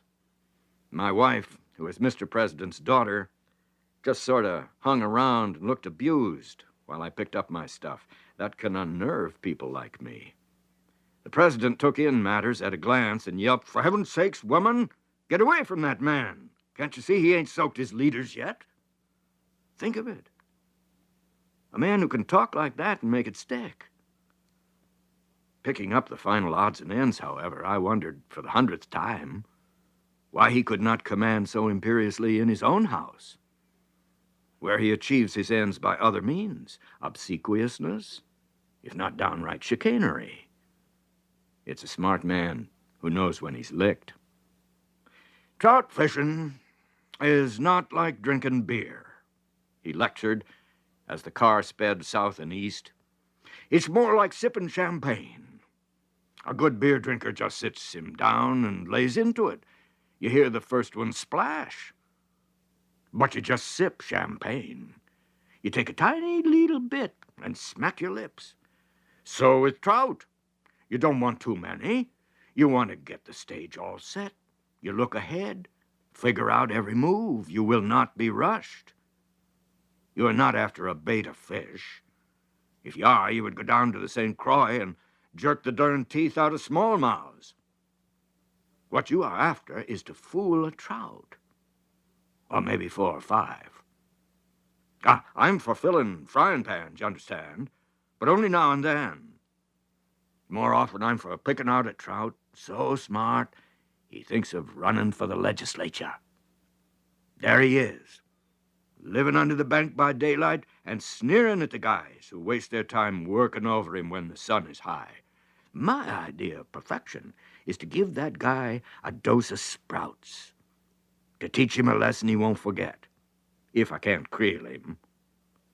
Then you have some places in mind. I'll thank you not to poke into other people's affairs, and also to stay away from that hole 200 yards below the town road, where the big dead stump sticks out into the river. Agreed. In return, will you, avoid the fast rip below the island? Why should I fool with half-pounders? He snorted. Your 10-cent rips are secure against trespass. We drove under Cable's gorgeous pines, past McKinney's drugstore, which has seen more big browns than most drugstores, past the sawmill, and thence to the Namakagon at Squaw Bend, which is someplace. Not exactly slightly known, however, Mr. President replied when I raised the question. Too doggone well known, but happily not intimately to fishermen who will play its own game. Like who? Like me. Me, I wouldn't come down here a-whipping and a-lashing this crick in broad daylight. Oh, maybe I would on an overcast, windy day. And how many of those do we get in a season? Me, I'd come down here either first thing in the morning or last thing at night. I'd rather do this than mow the lawn, I would. He wheeled the car across a shallow, dry ditch, and it settled on low, hard ground off the road. 20 feet away, the Namakagon journeyed by in the last direct rays of the sun. He broke out sandwiches and coffee and forbade me to move out of the car until the time is ripe. There was the dear old river. And sure enough, 2 disgusted fishermen coming to their car, parked nearby, who answered a hail with, "You can have our share of it." Imagine, snorted the president, the exalted conceit of people who will fish this creek on a day the sky is so bright it isn't blue but white. There they go, and fair weather after 'em, quitting at 7 o'clock. You know, I think this present generation of trout fishermen is afraid of the dark. Softly comes the night along the Namakagon.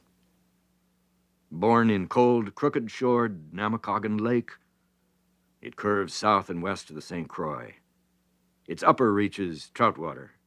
Its lower reaches smallmouth water, almost on a par with the St. Croix itself.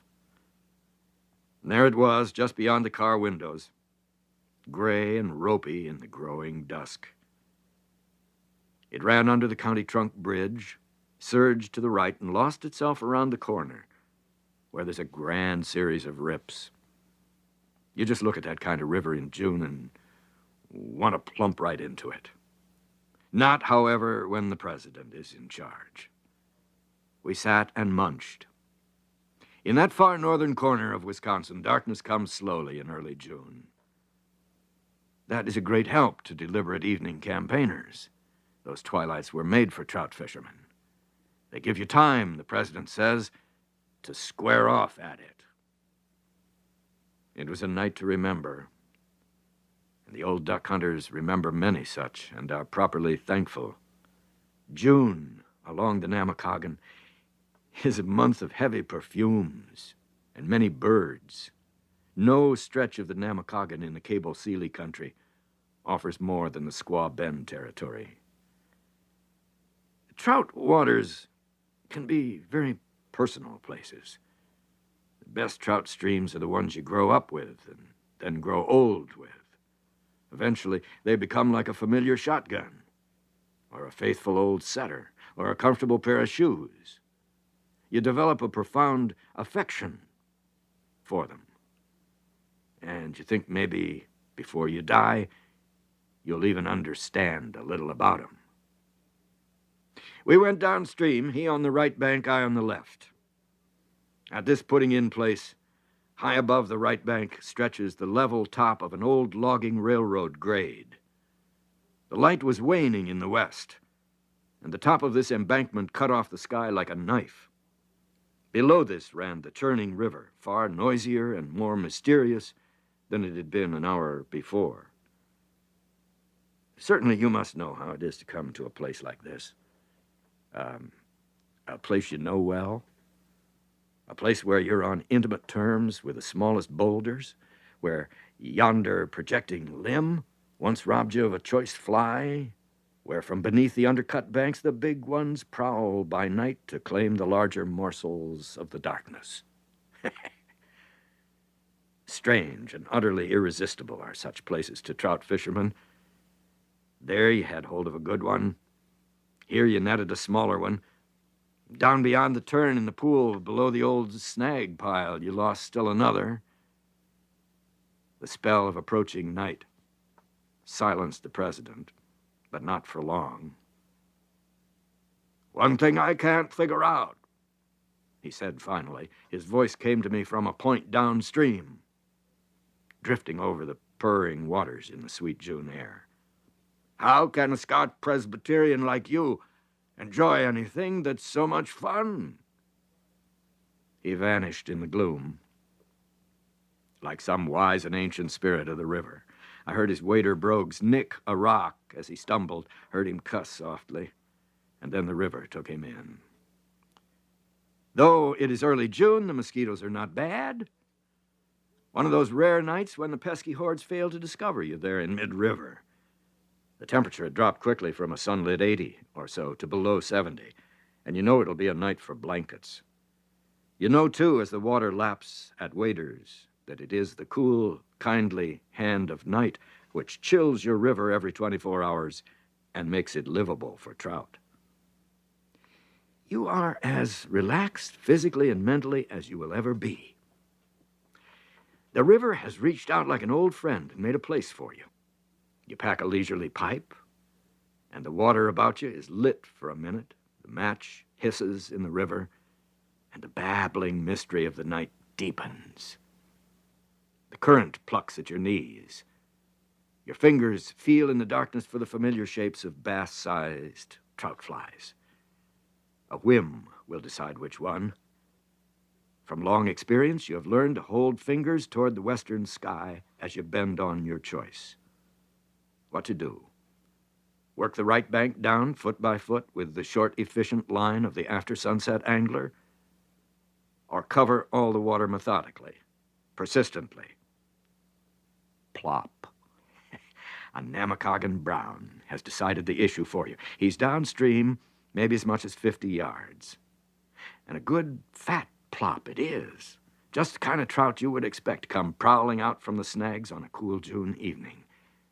You know it is the careless fling of a worthy brown, and you are pretty sure he will look at something big and buggy, that he is confident and bellicose. But, just a minute now, you've tried these fish before in the near dark. They come quickly and they go quickly. Once pricked, they standeth not upon the ceremony of their departing. You tighten up a bit. Browns, though more foolhardy by night, can still be very chancy. You do, however, reach around and feel for the net handle, but quickly make personal amends to whatever gods there be. You know it does not pay to be cocky. You know you must study to be humble and alert. You take it easy in getting to a spot upstream from the fish. You get over to the left bank for your little stalk, and you lift your feet high and put them down easily. You study the vague outline of the branches with which you will have to contend in casting. You take long, hard drags at the little blackened pipe so that the bowl glows hot. You are on edge and ready. You get within 35 feet of the place and wait. Plop. Good. He's not frightened. You false cast with the big fly, wondering how to show it to him. A slack line drift down over him, or cross-current cast and a smart retrieve. You decide on the former. It will disturb the water less, and you can come back to the fussier cast later. You lengthen line, and you know your fly is going over his window. Nothing.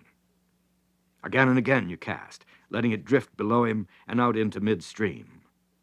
And you retrieve each time carefully so as not to whip his top water and frighten him. Still nothing. He isn't seeing it. Very well. You have covered all corners of his window with a dead floating fly. You have shown him business number one, and he wants none of it. Very well. Now for action, a la bass stream. Zip, zip, zip. The fly is brought back over his window in short jerks. Kadoon! That was the medicine. He's got it. He's fast, and he's heavy, and he's going places. Now, for Pete's sake, take it easy. The leader is sound, and the stream is free of stuff except for that undercut bank. He is bucking like a mule. You strip in a couple of feet, tentatively, and exult at your strategy in showing him an actionable fly, something struggling and toothsome. He's certainly husky. Those Namakagon busters are built like tugboats. He's sidewise now, below you, in midstream, giving you the works. He has broken water a couple times. He rushes you, and you strip in like mad, letting the retrieved line fall where it may in the current.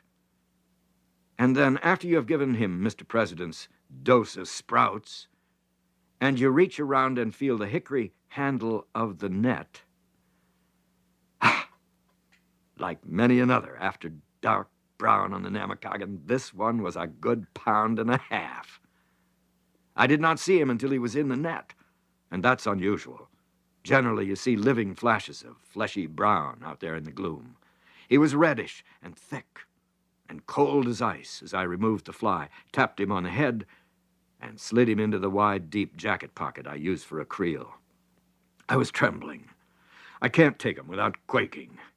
They get right down under me and turn flip-flops inside.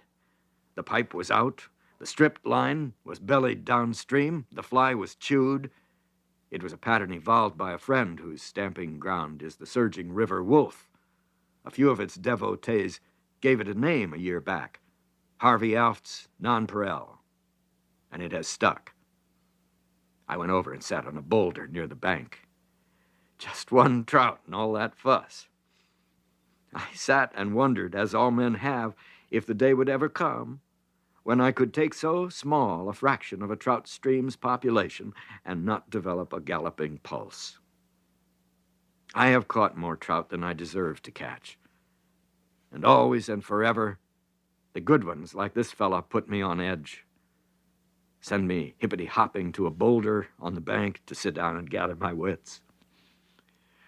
Another pipeful helped settle things. I thought sitting there another bold trout might betray himself by leaping, but none did. I tested the leader, smoked out the pipe, and went back upstream by the left bank. Now the first plan of campaign would be in order. Fish the right bank like a machine. Swish, swish. That was the only sound there in the dark as the nonpareil sailed back and out. Back and out. Maybe there would be one or two right in close to the bank, just outside the protecting roots. There was. Indeed, there was another golden-bellied Namakagan brown-mouthed Harvey Alft's nonpareil with sure determination and made for midstream and faster water. He was smaller, but lively. I horsed him a bit. You are permitted to do that when you are building up to a brace. A pair is so much better than a loner. Two more were netted through the methodical casting toward the right bank, out from which they lay feeding. And there is little excuse for repeating the old story. It was getting on toward 10 p.m., which is the time you quit on trout streams in Wisconsin. I moved downstream to the sacred precincts of Mr. President's pool. The whippoorwills were in a dither. A deer splashed at the stream bank and snorted back through the brush. The flat top of the old logging grade was now lit by the stars. I was proud of my 4 fish. I showed them to him. He said they were fish that would disgrace no man's skillet. He was sitting on the bank in the dark. His glowing cigar end attracted me. He was a little weary, and I felt a little guilty when he pounded me on the back and then said he had nothing, but I had hold of one, the one. Nothing for Mr. President. I do not like to wind up trout trips with him that way, and in all conscience I seldom do. We followed the bank back to the car, pulled off our waders. It was just 10 o'clock. He slumped a little over the wheel, for he was beaten, he was tired. And then before he stepped on the starter, he rolled down a window and took a good long sniff of the Namakagan's June aroma. "You know," he said, "I can tell by the smell in the air. I am going trout fishing tomorrow."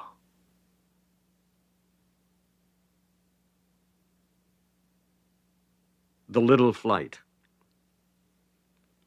In the autumn in the north, there comes a time when a few stupid crickets courageously carry on their idle fiddling, but you can never tell, as you drop off to sleep, whether yon shrilling insect will survive the night or shrivel under the frost-whitened grass. It's a time when high noon may find the bees under a full head of steam, and the horizon aglimmer with heat waves, even though the goldenrod is dead, and only the purple asters flaunt their color. It's a time when the season offers damning proof that men with calendars know not what they are doing when they split the year into 4 arbitrary parts.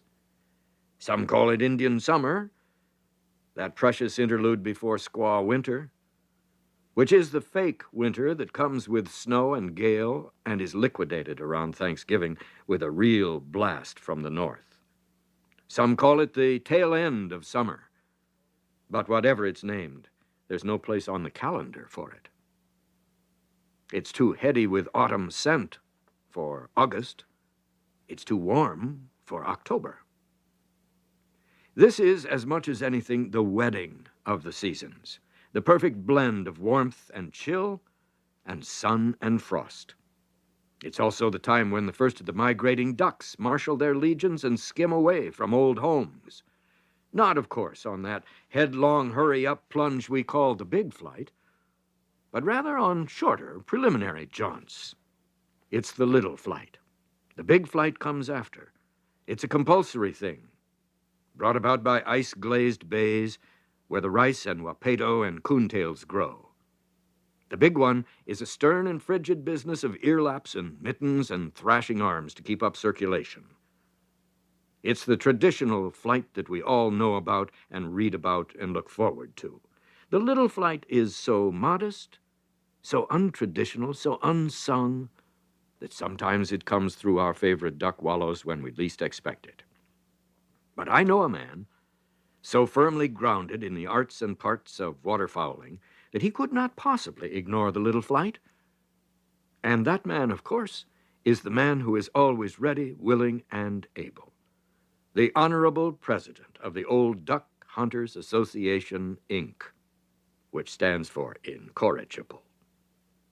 I tell you, he said to me one early October evening, there's an early movement of ducks through North Wisconsin and all the Middle Western states that has never been properly recognized. He was tinkering with the ropes and weights of some 30 of the darndest-looking decoys ever known. Handmade caricatures, fashioned of wood, painted and repainted, until the stuff lay on like armor. He had acquired this set of boosters by bribery, the minute he learned they were 100 years old and had been used on the St. Clair River flats near Detroit before the Civil War. He would jerk an anchor cord, find it firm, and toss the ancient cheat into the good pile. The infirm and the injured members of this precious flock he doctored with paint, lampblack, putty, lead, weights, and even now and then a bit of a soft pine plug to seal up abdominal fissures. And say what you will, he continued, there is a sneak flight of ducks flying down this way that your season's tail ender misses completely. Call it just a trickle if you wish. Still, it's a flight. And I don't mean just summer ducks like blue-winged teal and wood ducks. I mean big gray mallards, and bigger black mallards, and ringbill, and widgeon, and sprig. Thing is, you gotta hit it right. You can't do that hunting just weekends. Now, you might be lucky, and you might not be lucky. Was there, I inquired, a way a man could tell when this vanguard came along? A man would. A good man. He appraised me. A good man would have his duck marsh handy by, say, 50 miles away, and would have a look at it every day the third week of October, let us say. Yep, that would be the week for these parts. Most of the skybusters have forgotten about ducks since the locals grew so wary. And a man studying a marsh would know what was coming into it. He'd notice if they increased suddenly, if they traded over different passes, and if they seemed the least bit tamer than the locals. He'd know what they were, visitors. So the pilgrimage began. First, there was a veritable expedition in which a trailer and 2 large barrels figured prominently. Also a skiff, which was hidden in the tamarack of a semi-dry swamp facing a mile-long stretch of giant wild rice. The barrels were rolled, dragged, and sometimes carried until the president said, "This is the place. Dig." One of the barrels was a large, spick-and-span oil drum, which had been washed out with gasoline. The other was an obese hog's head which had once served as a pickle barrel. I have hated dill pickles ever since, so now you know who drew the pickle barrel. Excavation began in the dry, shifting sand at the edge of the wild rice bed. The first 2 feet were easy. Then we hit water, and it was a race to shovel out sand before the water came in. We won, but not before the barrels, side by side, had to be pushed and dug and crammed down through the sand and water. In a good stiff rain, they would pop up like a jack-in-the-box.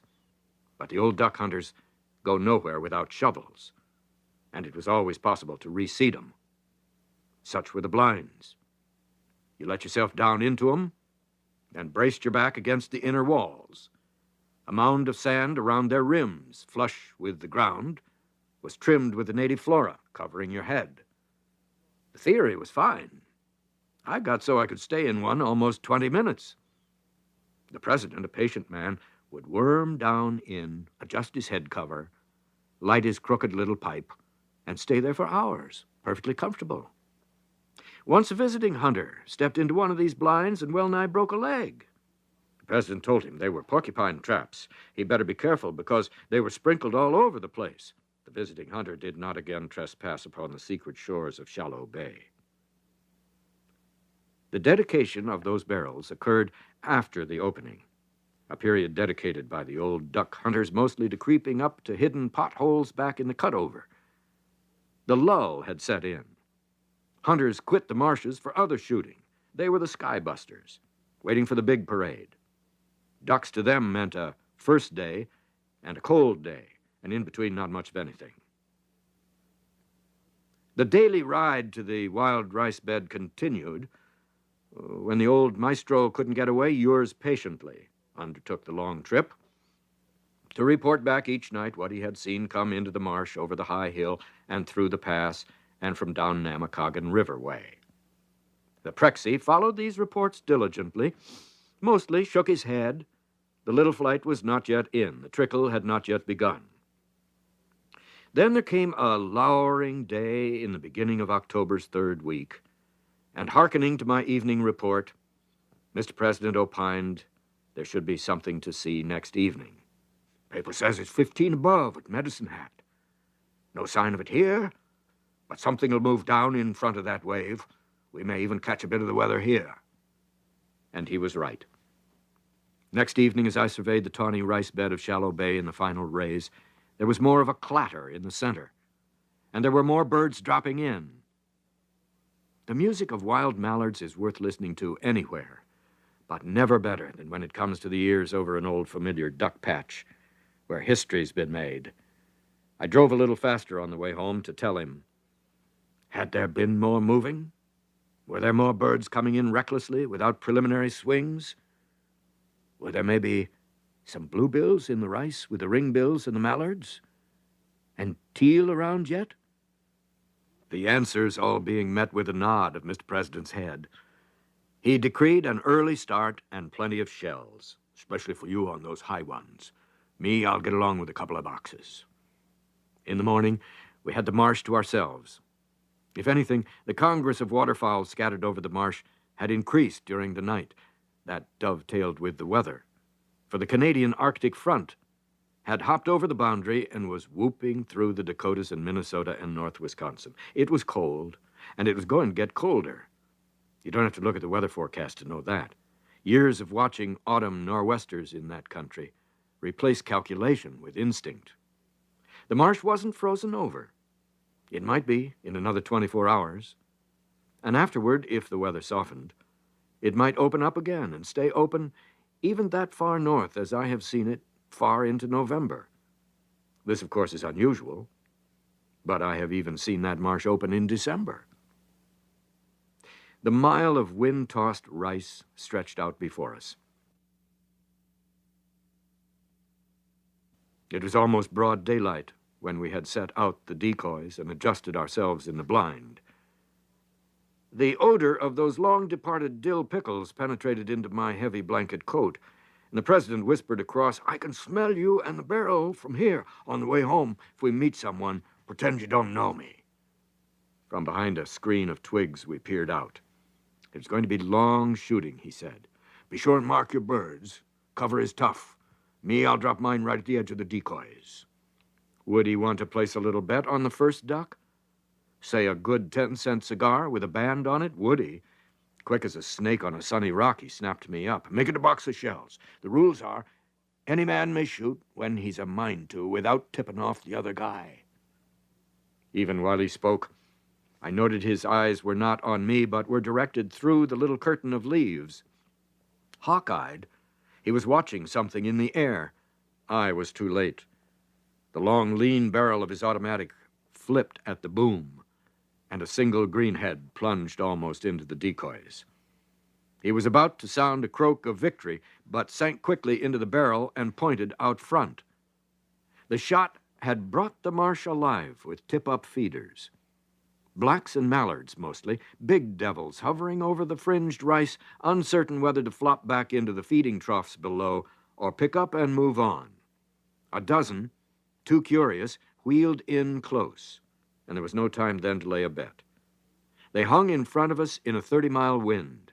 Not close, but close enough. When they had side-slipped away, 3 more lay out in the rice. And the president reminded me hurriedly that he always shot 1¼ ounce loads, and for me not to hand him in payment any piddling ounce loads that I carried around. Many of the departing ducks fled over the high hill, and soon we could hear the biddies stridently advertising the succulence of this new paradise. We hauled out the skiff and retrieved the downed birds, during which Mr. President politely requested me to stay downwind from him. There's nothing like a dill pickle, though, with a hot dog. Anyway, there were other things to occupy us, not to mention the pickle barrel. It was not easy searching out the fallen birds. When it was done, and we were adjusted in the blinds, Mr. President, sniffing the heavy odor of salt vinegar and cucumbers which emanated from me, said it was a good thing the ducks couldn't smell, else there'd be no shooting on the marsh that day. He also said he wished he had a clothespin to hang over his nose. There are few idle moments in duck blinds with the president. Curiosity got the better of the puddlers over the hill, and they began drifting back into the bigger rice bed. The Bible says, "The fool returneth to his folly, as the dog to his vomit." And while we would be the last to assert that a mallard is a fool, certainly these mallards were not postgraduate locals. Our blinds were perfect, except for the odor, which emanated from mine. There was not a sign of anything above ground but natural growth. Not even the old felt hat of Mr. President, the band of which was festooned with twigs. The day wore on, and it rained. It rained, and I missed ducks. Now, I have missed ducks before and will miss 'em again, but seldom have I missed 'em like that. These travelers of the little flight had me stopped cold. Maybe, I thought, it was the light 1-ounce loads. But light 1-ounce loads will kill ducks, and I knew it. So did the president know it. He borrowed a couple and killed a couple of ducks. Toward the end of the day, I waded the shoreline to get into the high hill behind us and have a look-see. Hundreds of mallards got up from the smaller rice bed when I came too close, and one of these, choosing the hill course, was tumbled with a thump to the soggy acorn-strewn growth on the hilltop. It felt good to pick one out like that. Too bad the president didn't see it, in view of the performance he had witnessed from my pickle barrel. The others milled over the rice against a dark, wet, ragged sky. It was a wild and lovely moment. Even lovelier when speedsters running the blockade at the blind came in range, and I heard the deliberately spaced booms of the president's automatic. Back in the oaks, over the high hill, there was less rain and wind. The forest floor underfoot was a silent carpet of yellow and bronze. A man can often flush a deer in there after the acorns have fallen. I saw one, a furtive doe, quietly slipping away. She never dreamed she was seen. Snowshoe rabbits were already changed from brown to white. I walked back with my lone duck. "Only one?" snorted Mr. President. "I saw 1,000,000 get out of there. Well, 200 anyway. That's more than 1,000,000. He was the only one that came in range." Mr. President pointed to his own comfortable pile, close to a limit. Just as I was about to insert myself in the pickle barrel, my eye caught a piece of shell-box cardboard. The president had stuck it on the rim of the barrel and had written thereon, "To let. One smelly old pickle barrel. Only good duck shots need apply. Owner going out of business. Chance for a good man to build up thriving trade." After the laughter had been swallowed up in the tamaracks, and I had missed another bird, and the president had declared a halt, "for fear you'll get the habit permanently," we picked up and headed for the car. Nosing out of the sand trails through the dripping woods, I acknowledged his masterminding anent the little flight. But, I insisted, I can't figure out why I couldn't hit him. You suppose that pickle barrel had anything to do with it? He snorted, half turned beside me to deliver his dictum with full impact. "Boy, your shooting and that pickle barrel both smell the same to me."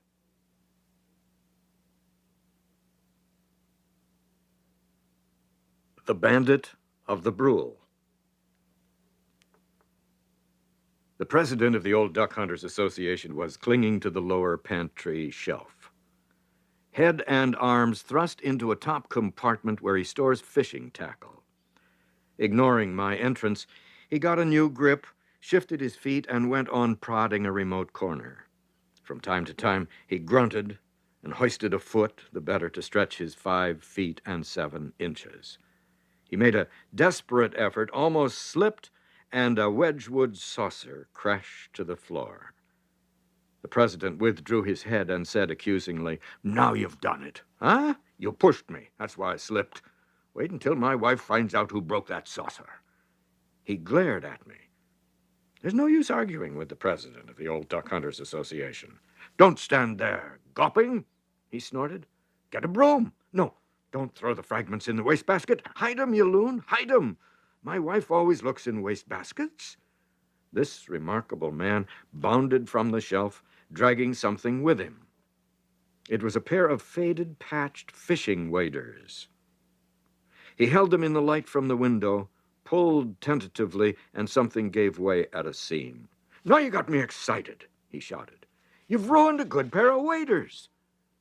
No 2 square inches of those waders were without evidence of the vulcanizer's art.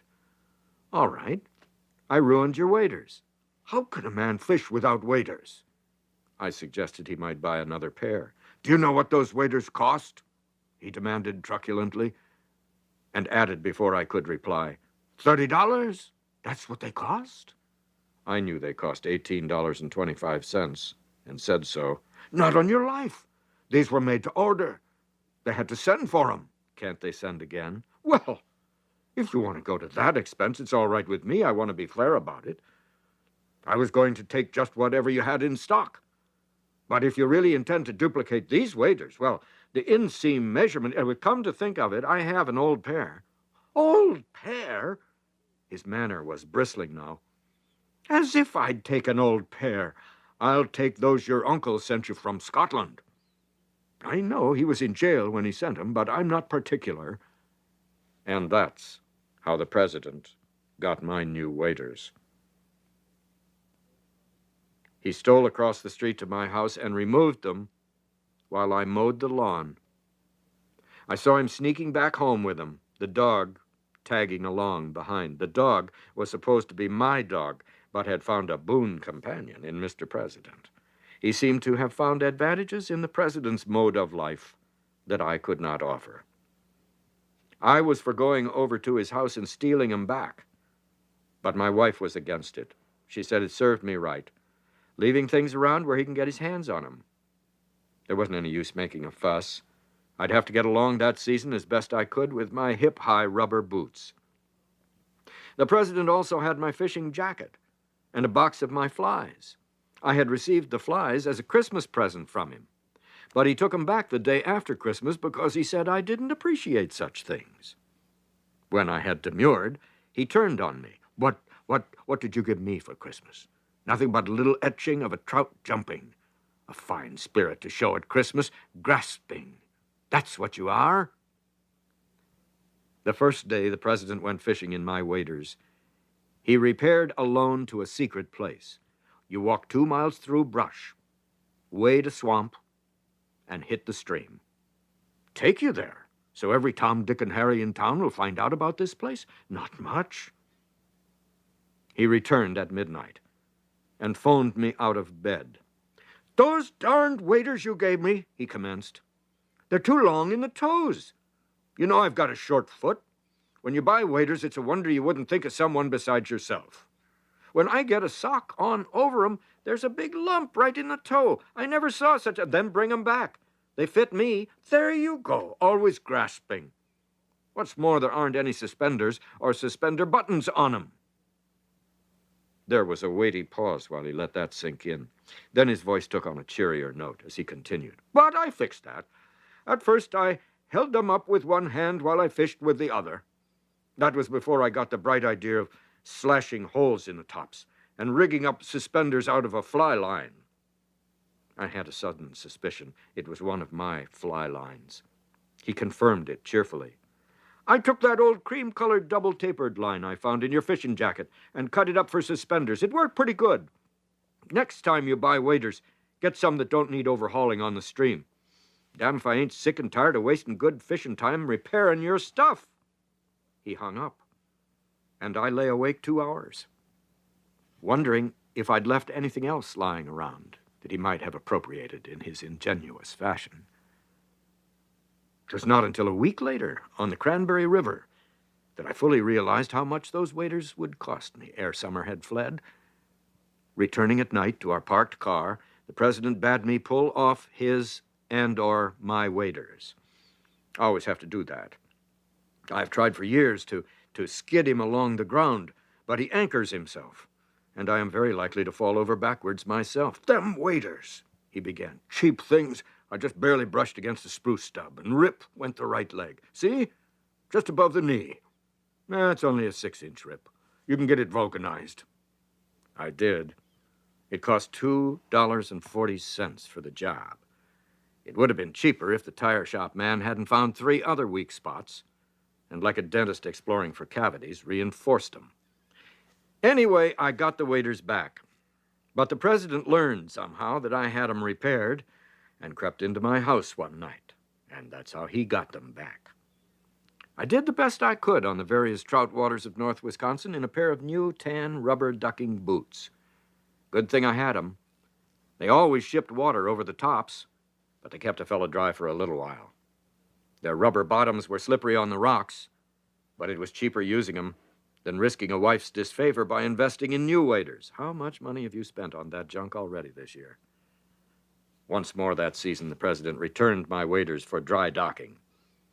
This restoration followed a trip he made up the north shore of Lake Superior with a worm-drowning crony by the name of Rudy. They always got brook trout back inland from the lake, where the beaver had dammed the streams. Brooks up to 1.5 pounds. You go in there with the president or Rudy, or you don't go at all. Naturally, hardly anyone but the president and Rudy go in there. The waders looked pretty sick by that time. At the toes, where he turned them up to fit his wading brogues, there were marked abrasions. They'd been placed too close to a fire to dry out, and as a result, one leg had acquired a stiff, crepe rubber appearance. But they still held out water, especially after I had them re-vulcanized for an even $3. Even the tire shop man, who is an expert wader surgeon, shook his head by this time. "They're on their last legs," he said. I thought sure I could retain them after that second vulcanizing. But the president, after letting a whole week slip by, braced me on a street corner and said in a voice that could be heard a half block away, "It's a wonder you wouldn't return things that don't belong to you." And then he stalked away, leaving me to wonder what passers-by thought about me. He got 'em that night, by stealth. Warning came too late when I heard him tramping back across the street, the dog following approvingly. He was whispering a jaunty air as I saw him pass under the streetlight on the corner, the waders folded under his arm. A few days later, a friend by the name of Tommy phoned to ask me if he might borrow my waders for a day. He said he knew a place. I told him he could have them, if it was all right with Mr. President. Through Tommy, I learned later that the old rascal had invited him into his house with a bow, that he had produced potable liquid from a place in the basement. Tommy said he laid the waders in the middle of the floor. "Sure, Tommy, you can have them. Anything for a neighbor." And then they downed about 4 tumblers of what turned out to be choke cherry wine from the president's own trees. He said he forgot all about the waders and stayed up until 2 o'clock playing bridge. Things went along like that as the season advanced. I followed the president faithfully to all the trout holes he knew, and he knows a lot of them. He tours about to these places on weekends, not forgetting to drop in and say hello here and there. For instance, he says hello to the fellow who runs the portable sawmill on the banks of the Namakagon at Squaw Bend, and to the fellow who's always waiting at dusk on Stone's Bridge on the upper Brule. I don't know who this last fellow is. It's too dark to see by the time we poke our canoe nose into the dock. But this fellow's always there. He leans over the bridge right near the dock and says, "Howdy, boys." Maybe it's a different fellow every time, but it sure looks like the same one there in the dusk, with the faint western sky outlining his droopy felt hat and folded arms. I don't think this fellow has any face at all. Anyway, I never saw it. The only part of him I ever saw are the khaki pants and heavy boots that are revealed in the little circle of light the president makes with a flashlight, showing him our catch. Now, when the season is about to close, when the northern maples are reddening and the popples show signs of yellowing, the president prepares for a solemn mission, the last day of the season. This is fully as important as the opening day. It involves a study of the almanac to determine when the sun rises, thus ensuring an early start. It also involves an auto packed the night before, 2 alarm clocks, in case one doesn't work, and considerable prayer that the day will be fair, but not too fair, warm, but not too warm, cloudy, but not too cloudy. He roused me long before there was a hint of gray in the east and led me half asleep to his waiting chariot.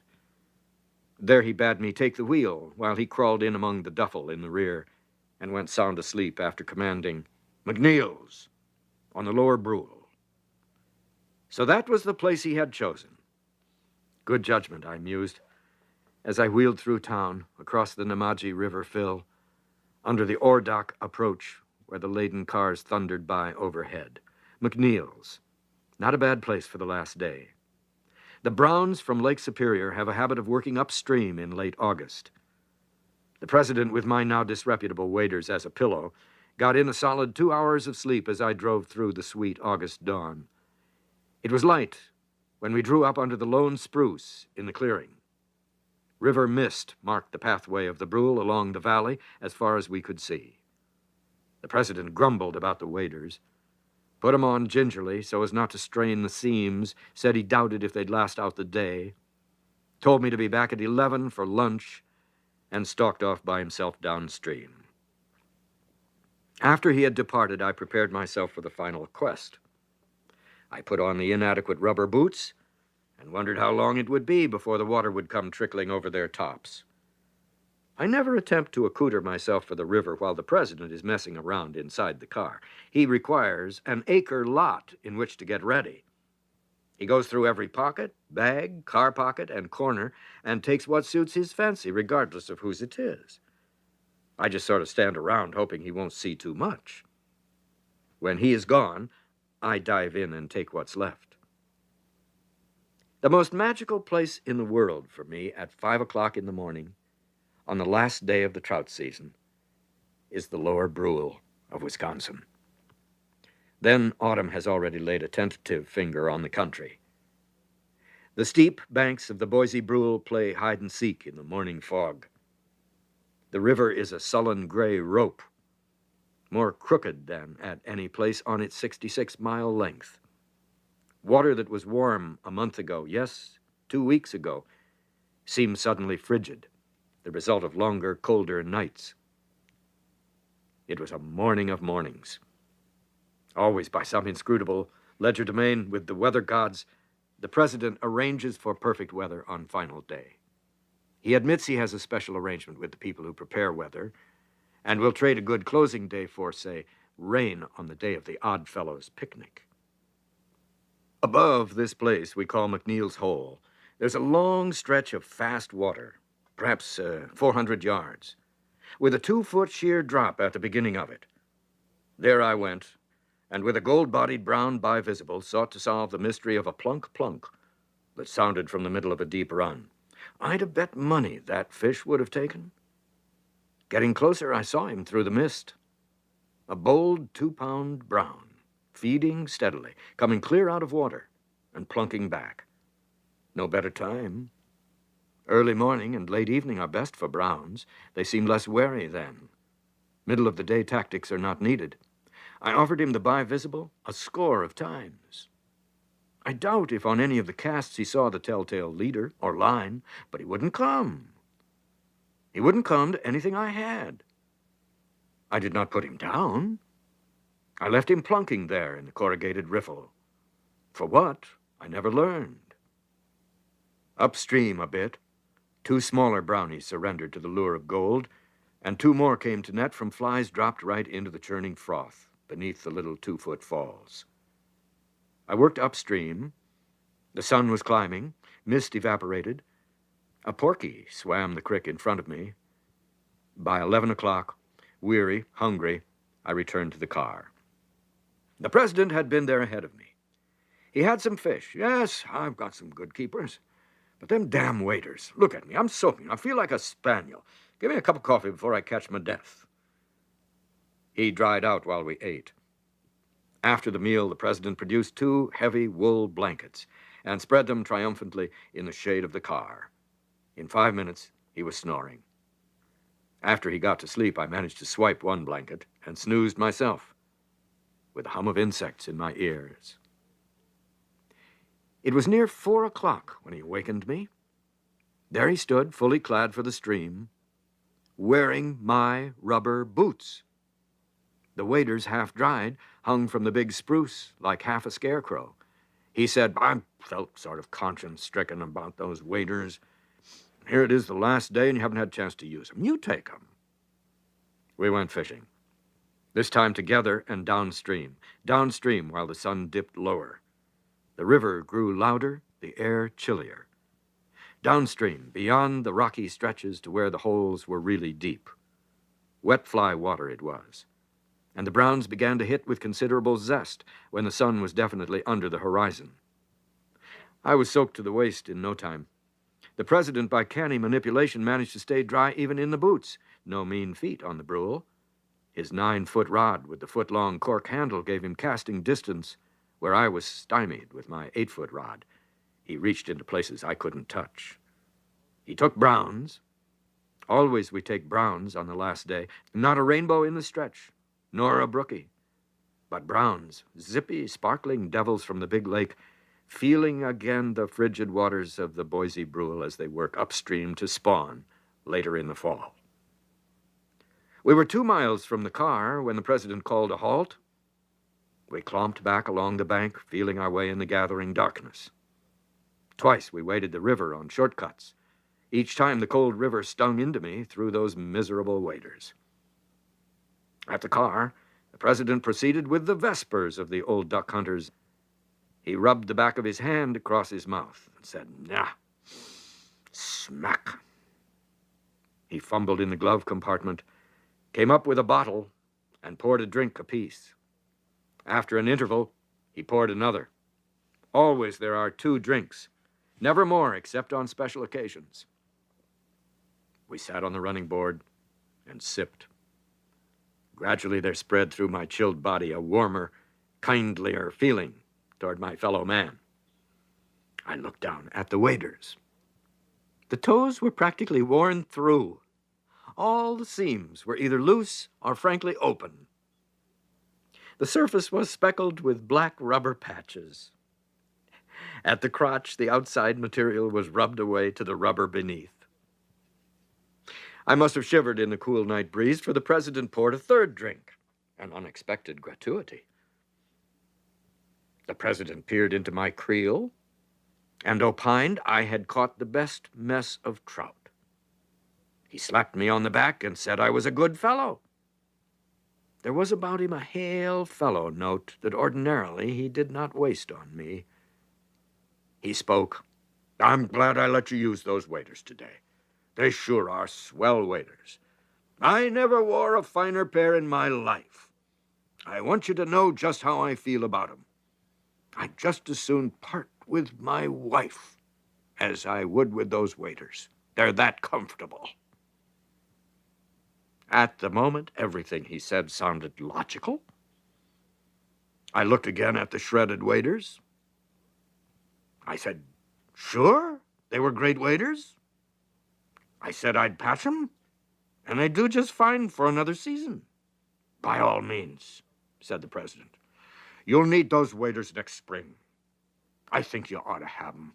It's only right. Tell you what, I'll make you a deal. Duck season's coming on. I need a pair of rubber boots like these." I listened with interest. I was in a mood to say yes to almost anything this great and good fisherman would propose. He leaned toward me with fatherly affection and said, "I'll swap you the waders for the boots."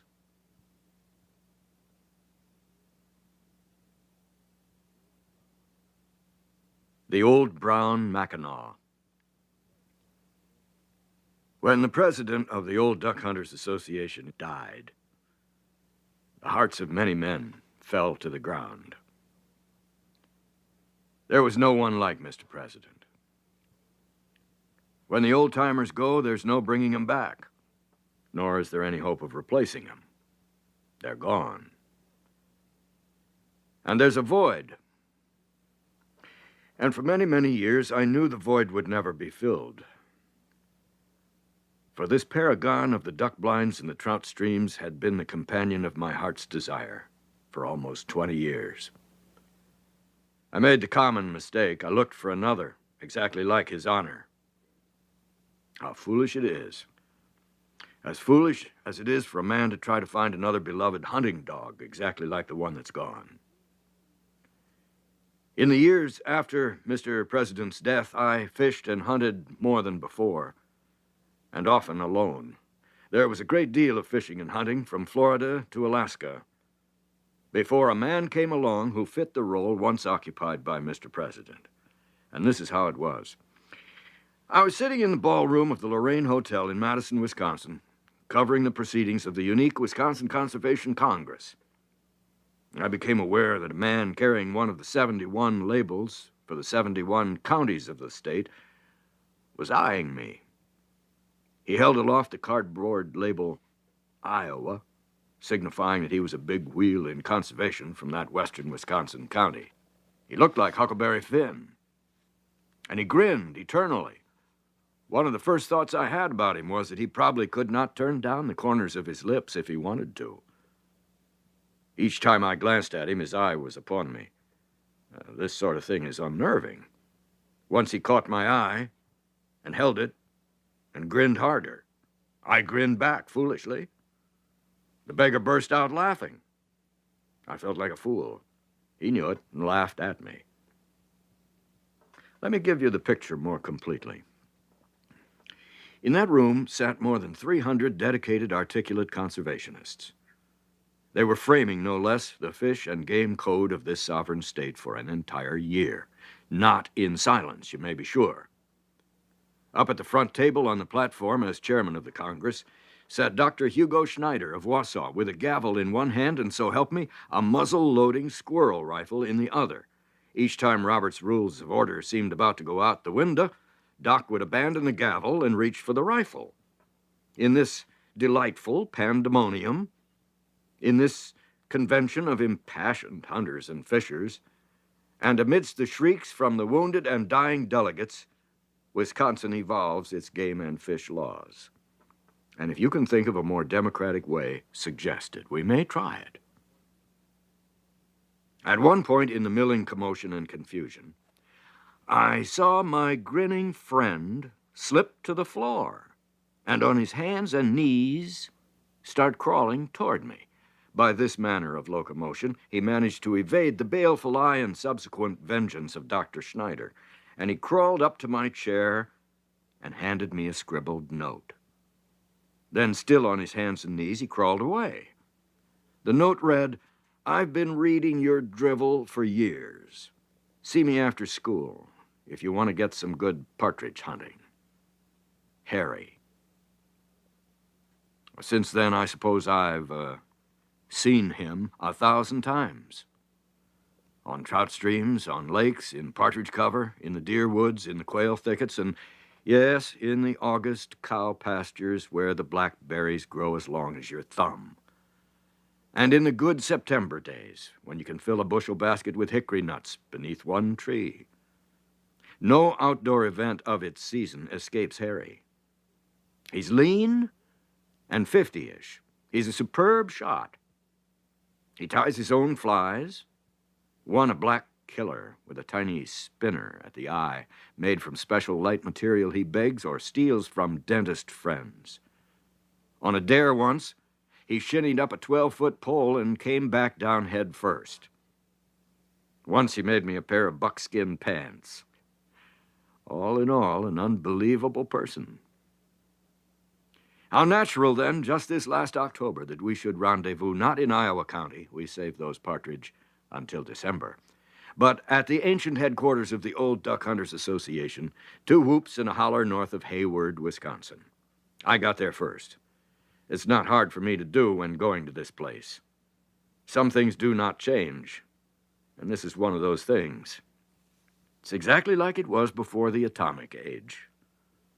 On that particular day, late October's yellow shafts were slanting through the Norways on the old cedar logs of the place. A chipmunk, which had learned to beg in summer, came tentatively close, then scurried away, uncertain now. All was in order, down to the new window pane I had to put in where a partridge in the crazy time had flown through. The label was still pasted to the tiny square of glass. I must scratch it off someday, but there's always so much to do at places like this. I went to the shed at the rear to check decoy cords and anchors. When you open this shed door, one of the first things to catch your eye is a brown, checked pattern Mackinaw. About 50 years old, I guess. It belonged to the president of the Old Duck Hunters. I like to keep it there. It belongs there. Flying squirrels had filled one pocket of the Mackinaw with acorns. They always do that. But these avian rodents, so quick to unravel soft, new wool for nests, have never chewed at the threadbare carcass of Mr. President's heroic jacket. Perhaps this is because the wool, felted and tough, has lost its softness and flavor. I launched a boat, readied a smaller skiff, and screwed the motor on the big boat. I fetched 3 bags of decoys down the hill and placed them handy. I put an axe for blind building in the boat with other gear, and when I got back up the hill to the cabin, Harry was there. On the way, a 300-mile drive, he had hesitated, he said, long enough to slay 2 pheasant roosters. I see, he said, that you have been here an hour and have killed ary a duck or partridge. He explained that he had felt my auto radiator. She's cooled only about an hour. This man operates like a house detective. I explained that in the remaining hour and a half of daylight, I would prepare him a kingly supper. An hour and a half of daylight? He flung 2 skinned pheasants at me, dashed to his car, and returned running, bearing fishing tackle. "Did you soak the boat?" he cried as he passed me. I doubt if he heard my answer, for he was soon down the hill and nearing the beach when I replied. Within 2 minutes, he was trolling. The man never lived who could fill up each moment of a day like this one. Nor was there ever a one who could, once the day was done, fall asleep so fast. He goes, I am sure, into a world of dreams, there to continue the pursuits of fish and game. Man's life's blood. Well, his anyway. I lit the fireplace. No need for the big steel stove. Or was there? Late October weather in the north can be treacherous. I laid the big stove fire to play safe. The provident Harry had made getting supper easy. You take 2 pheasants and cut 'em up. You save the giblets. You steam some wild rice for an hour. It was long after dark when Harry returned. He had a 7 or 8 pound northern and a walleye half as big. If we're going to be here for 4 days, somebody around here has got to bring home the grub. I set the table fast for fear he would fall asleep. He stuffed himself with pheasant and wild rice and mentioned that he must not forget to tell his wife how badly I treated him. And then he collapsed on the davenport before the fire, and in one yawn and a short whistle, he was gone. I washed the dishes. No, he is not a shirker. Before sleep afflicts him, he will kill himself at any job which needs doing, especially if it pertains to hunting and fishing. To prove his willingness for the menial tasks, I recall a deer camp one night when one of the boys brought in a 300-pound bear, dragged him right through the door, and dropped him at Harry's feet. Harry was wiping the dishes, clad only in a suit of new red underwear. He had sworn to be the first man in that camp to bring in important game. And because now he obviously had not, he turned, dishcloth in hand, eyed the bear casually, and remarked, "Johnny, that's a mighty nice little woodchuck you got there." Even when I turned on the radio for a weather report, he did not awaken. His snores, wondrously inventive. His snores competed with the welcome report of changing and colder weather. Outside, the wind was coming along a bit, and it was in the northwest. But mostly it was the warm wind hurrying back south ahead of something colder at its back. Iowa County's nonpareil was bedded down in the far room, where his snores joined the issue with the rising wind which keened over the roof. A good fair contest, that. When I arose, I had to light the big heater, for the weather had made up its mind. No snow, but a thermometer at 26 degrees and a buster of a wind. I hurried with breakfast because I thought we might have to build a blind on Posey's Point. That point, the right one on this day, had not been hunted in the season. When I mentioned the reason for haste, he explained, "Man, I built that blind yesterday. You think I fooled away 3 hours just catching a couple fish?" It is not possible to dislike a man like that. Furthermore, I knew this blind would be no wild dove's nest, but a thing of perfection, perfectly blended with the shoreline. A lot of people in this country think the old duck hunters are crazy when they hunt this lake. We carry so many decoys that we have to tow them behind in a skiff. 50 is our minimum. Half of them oversized balsas, a scattering of them beat-up antiques more than 120 years old, just for luck. Settling himself for some duck-blind gossip, Harry began, "I was down on the Mississippi at Ferryville last week. Mallards all over the mark. 100 bluebills, maybe twice that, who knows. Came straight in without once swinging and sat. We never touched a feather as they rose. I have done it before, and I'll do it again, and may God have mercy on my soul. This," said Harry, "this will become one of the greatest lies in history when I tell my grandchildren about it. I am reminded of Mark Twain. When Albert Bigelow Paine was writing his biography and taking copious notes, he once remarked to Twain that his experiences and adventures were wonderful copy. 'Yes, yes,' replied Mr. Clemens, 'and the most remarkable thing about it is that half of them are true.' He then set his jaw and announced he would kill the next 3 straight with as many shots. This he did, for I did not fire. While I was retrieving them in the decoy skiff, another bundle of bluebills tried to join those giant decoys and were frightened off by me. Walking to the blind from the boat, I saw Harry kill a canvasback. He was through for the day, and not a half hour had passed. Many badgers will remember that late October day. Ducks flew like crazy from the Kakagan sloughs of Lake Superior to sprawling Horicon Marsh, 300 miles away. Only one other day of that season beat it. Wednesday, November 2nd. Harry cased his gun and watched. I cannot shoot like Harry, but getting 4 ducks on such a day was child's play. Many times we had more divers over our decoys than we had decoys. It was pick and choose duck hunting. I settled for 4 bullneck canvasbacks. Back at the cabin, we nailed their bills to the shed wall, and over a cup of coffee, Harry said the divers we'd seen reminded him of the kin-to-can't day. And then he explained the law. Let a man shoot the whole day through, from as soon as he can see until the time that he can't see. I knew a place, Oscar Ruprecht's sugar bush, and we drove the 8 miles to it. This chunk of maple is on an island of heavier soil in an ocean of glacial sand, grown to pines. If its owner had the equipment, he could tap 5,000 trees. Many know it and hunt it. We separated, for we're both snap shooters, or think we are. The plan was to meet on a high rocky bluff where the river Ounce passes by below, on its way to the Totogatic. Here was no dish like that easy duck-blind venture. These were mature, hunted, ruffed grouse, all the more nervous because the wind was high.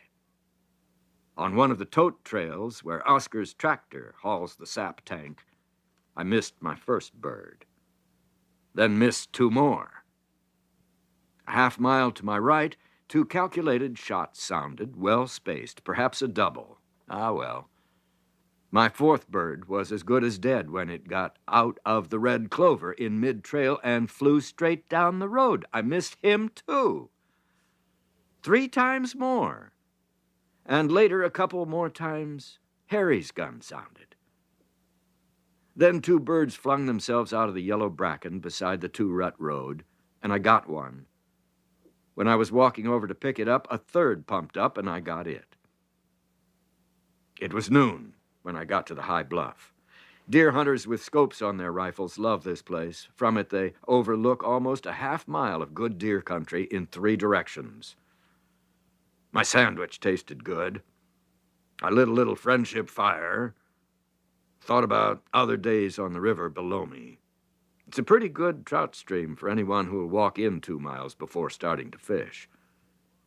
Harry came along. He'd been far up the valley of the Ounce, bucking fierce cover. No sugarbush tote trails in there, only deer trails. But he had 5 grouse. We hunted back to the car, and in his presence I was lucky enough to kill my 3rd bird. It was around 2 p.m. when we pulled into the cabin. My Huckleberry Finn, who I have seen on occasion whittle away at a pine stick for 20 minutes without doing anything but meditate, was a ball of fire on this day. He tied into the ducks and partridge. When he had finished cleaning them, his insatiable eye fell upon the woodpile. You can spot those real country-raised boys every time when they grab an axe. They know what to do with it. No false moves, no glancing blows. In no time, he had half a cord of fine stuff split and piled for the kitchen range, and he went on from that to the sheer labor of splitting big maple logs with a wedge for the fireplace. He spotted my canoe and considered painting it, but decided it was too cold. And anyway, it had begun to snow a little. And then he speculated about the weather. And when I said I wished I had a weather vane on the ridgepole, he went into action. He whittled out an arrow from an old shingle, loosely nailed it to a stick, climbed to the roof, and nailed it there firmly. I suppose that if I'd mentioned building an addition to the back porch, he'd have started right in. He came down from the roof, covered with snow, and said he wished he hadn't killed those 4 ducks in the morning so he could go again. But let's go anyway, he suggested. No guns. Put out the decoys and just watch them, huh? Out there on the point, the divers were riding that wind out of Canada. Scores of them rode into and above the decoys. Posey, the owner of the point, came along for a visit and decided we were both crazy when he saw what we were doing. Nevertheless, we had him ducking down as excited as we were when a new band of bluebills burst out of the snow. Only in the big duck years can a hunter enjoy such madness.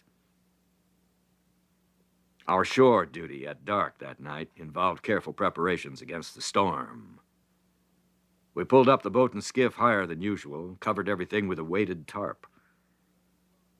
Walking up the hill, I considered how nice it was to have one of the faithful, like Harry, on the premises. He should have been bone-tired, certainly I was. But before I relit the big heater, he took down its 15 feet of stovepipe, shook out the soot, and wired it back to the ceiling. He carried in enough wood for the remaining 3 days, stamping off snow and whistling, and remembering such tales as one hears in all properly managed hunting camps. He spied a seam rip in my buckskin pants and ordered me to take 'em off. While he mended them, he complained bitterly about such neglect on my part. There's nothing wrong with the workmanship on these pants. He had made 'em himself, 2 months before, from 2 big chrome-tanned doeskins.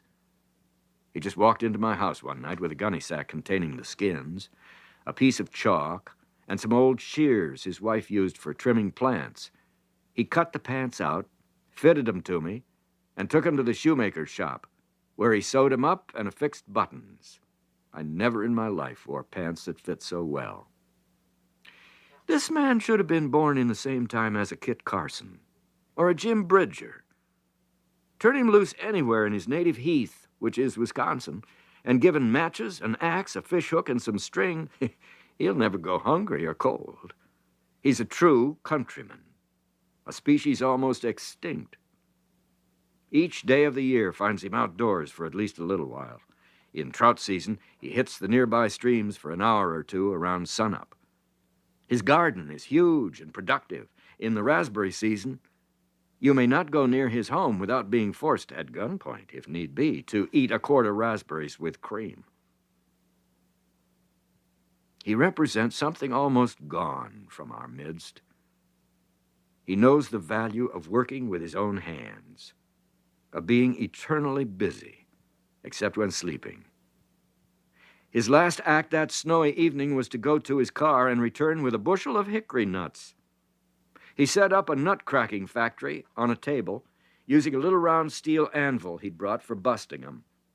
He had a pint of hickory nut meats when I put the grub on the table. He almost fell asleep at the table. And then he yawned and whistled and looked out the door and said he was glad it was snowing hard. Don't shoot at anything but cans in the morning. He flopped on the Davenport and was gone to that far-off land where no trout of less than 5 pounds comes to a surface fly, and the duck season runs all year. I tidied up and washed the dishes. I smelled the weather and smoked a pipe. The fireplace light danced on the big yellow cedar beams. The snow hissed against the window. The president of the Old Duck Hunters Association should have been there. Maybe he was. At any rate, I went out to the shed, took the old brown Mackinaw off its nail, brought it in and laid it over Harry's shoulders. It looked just fine there.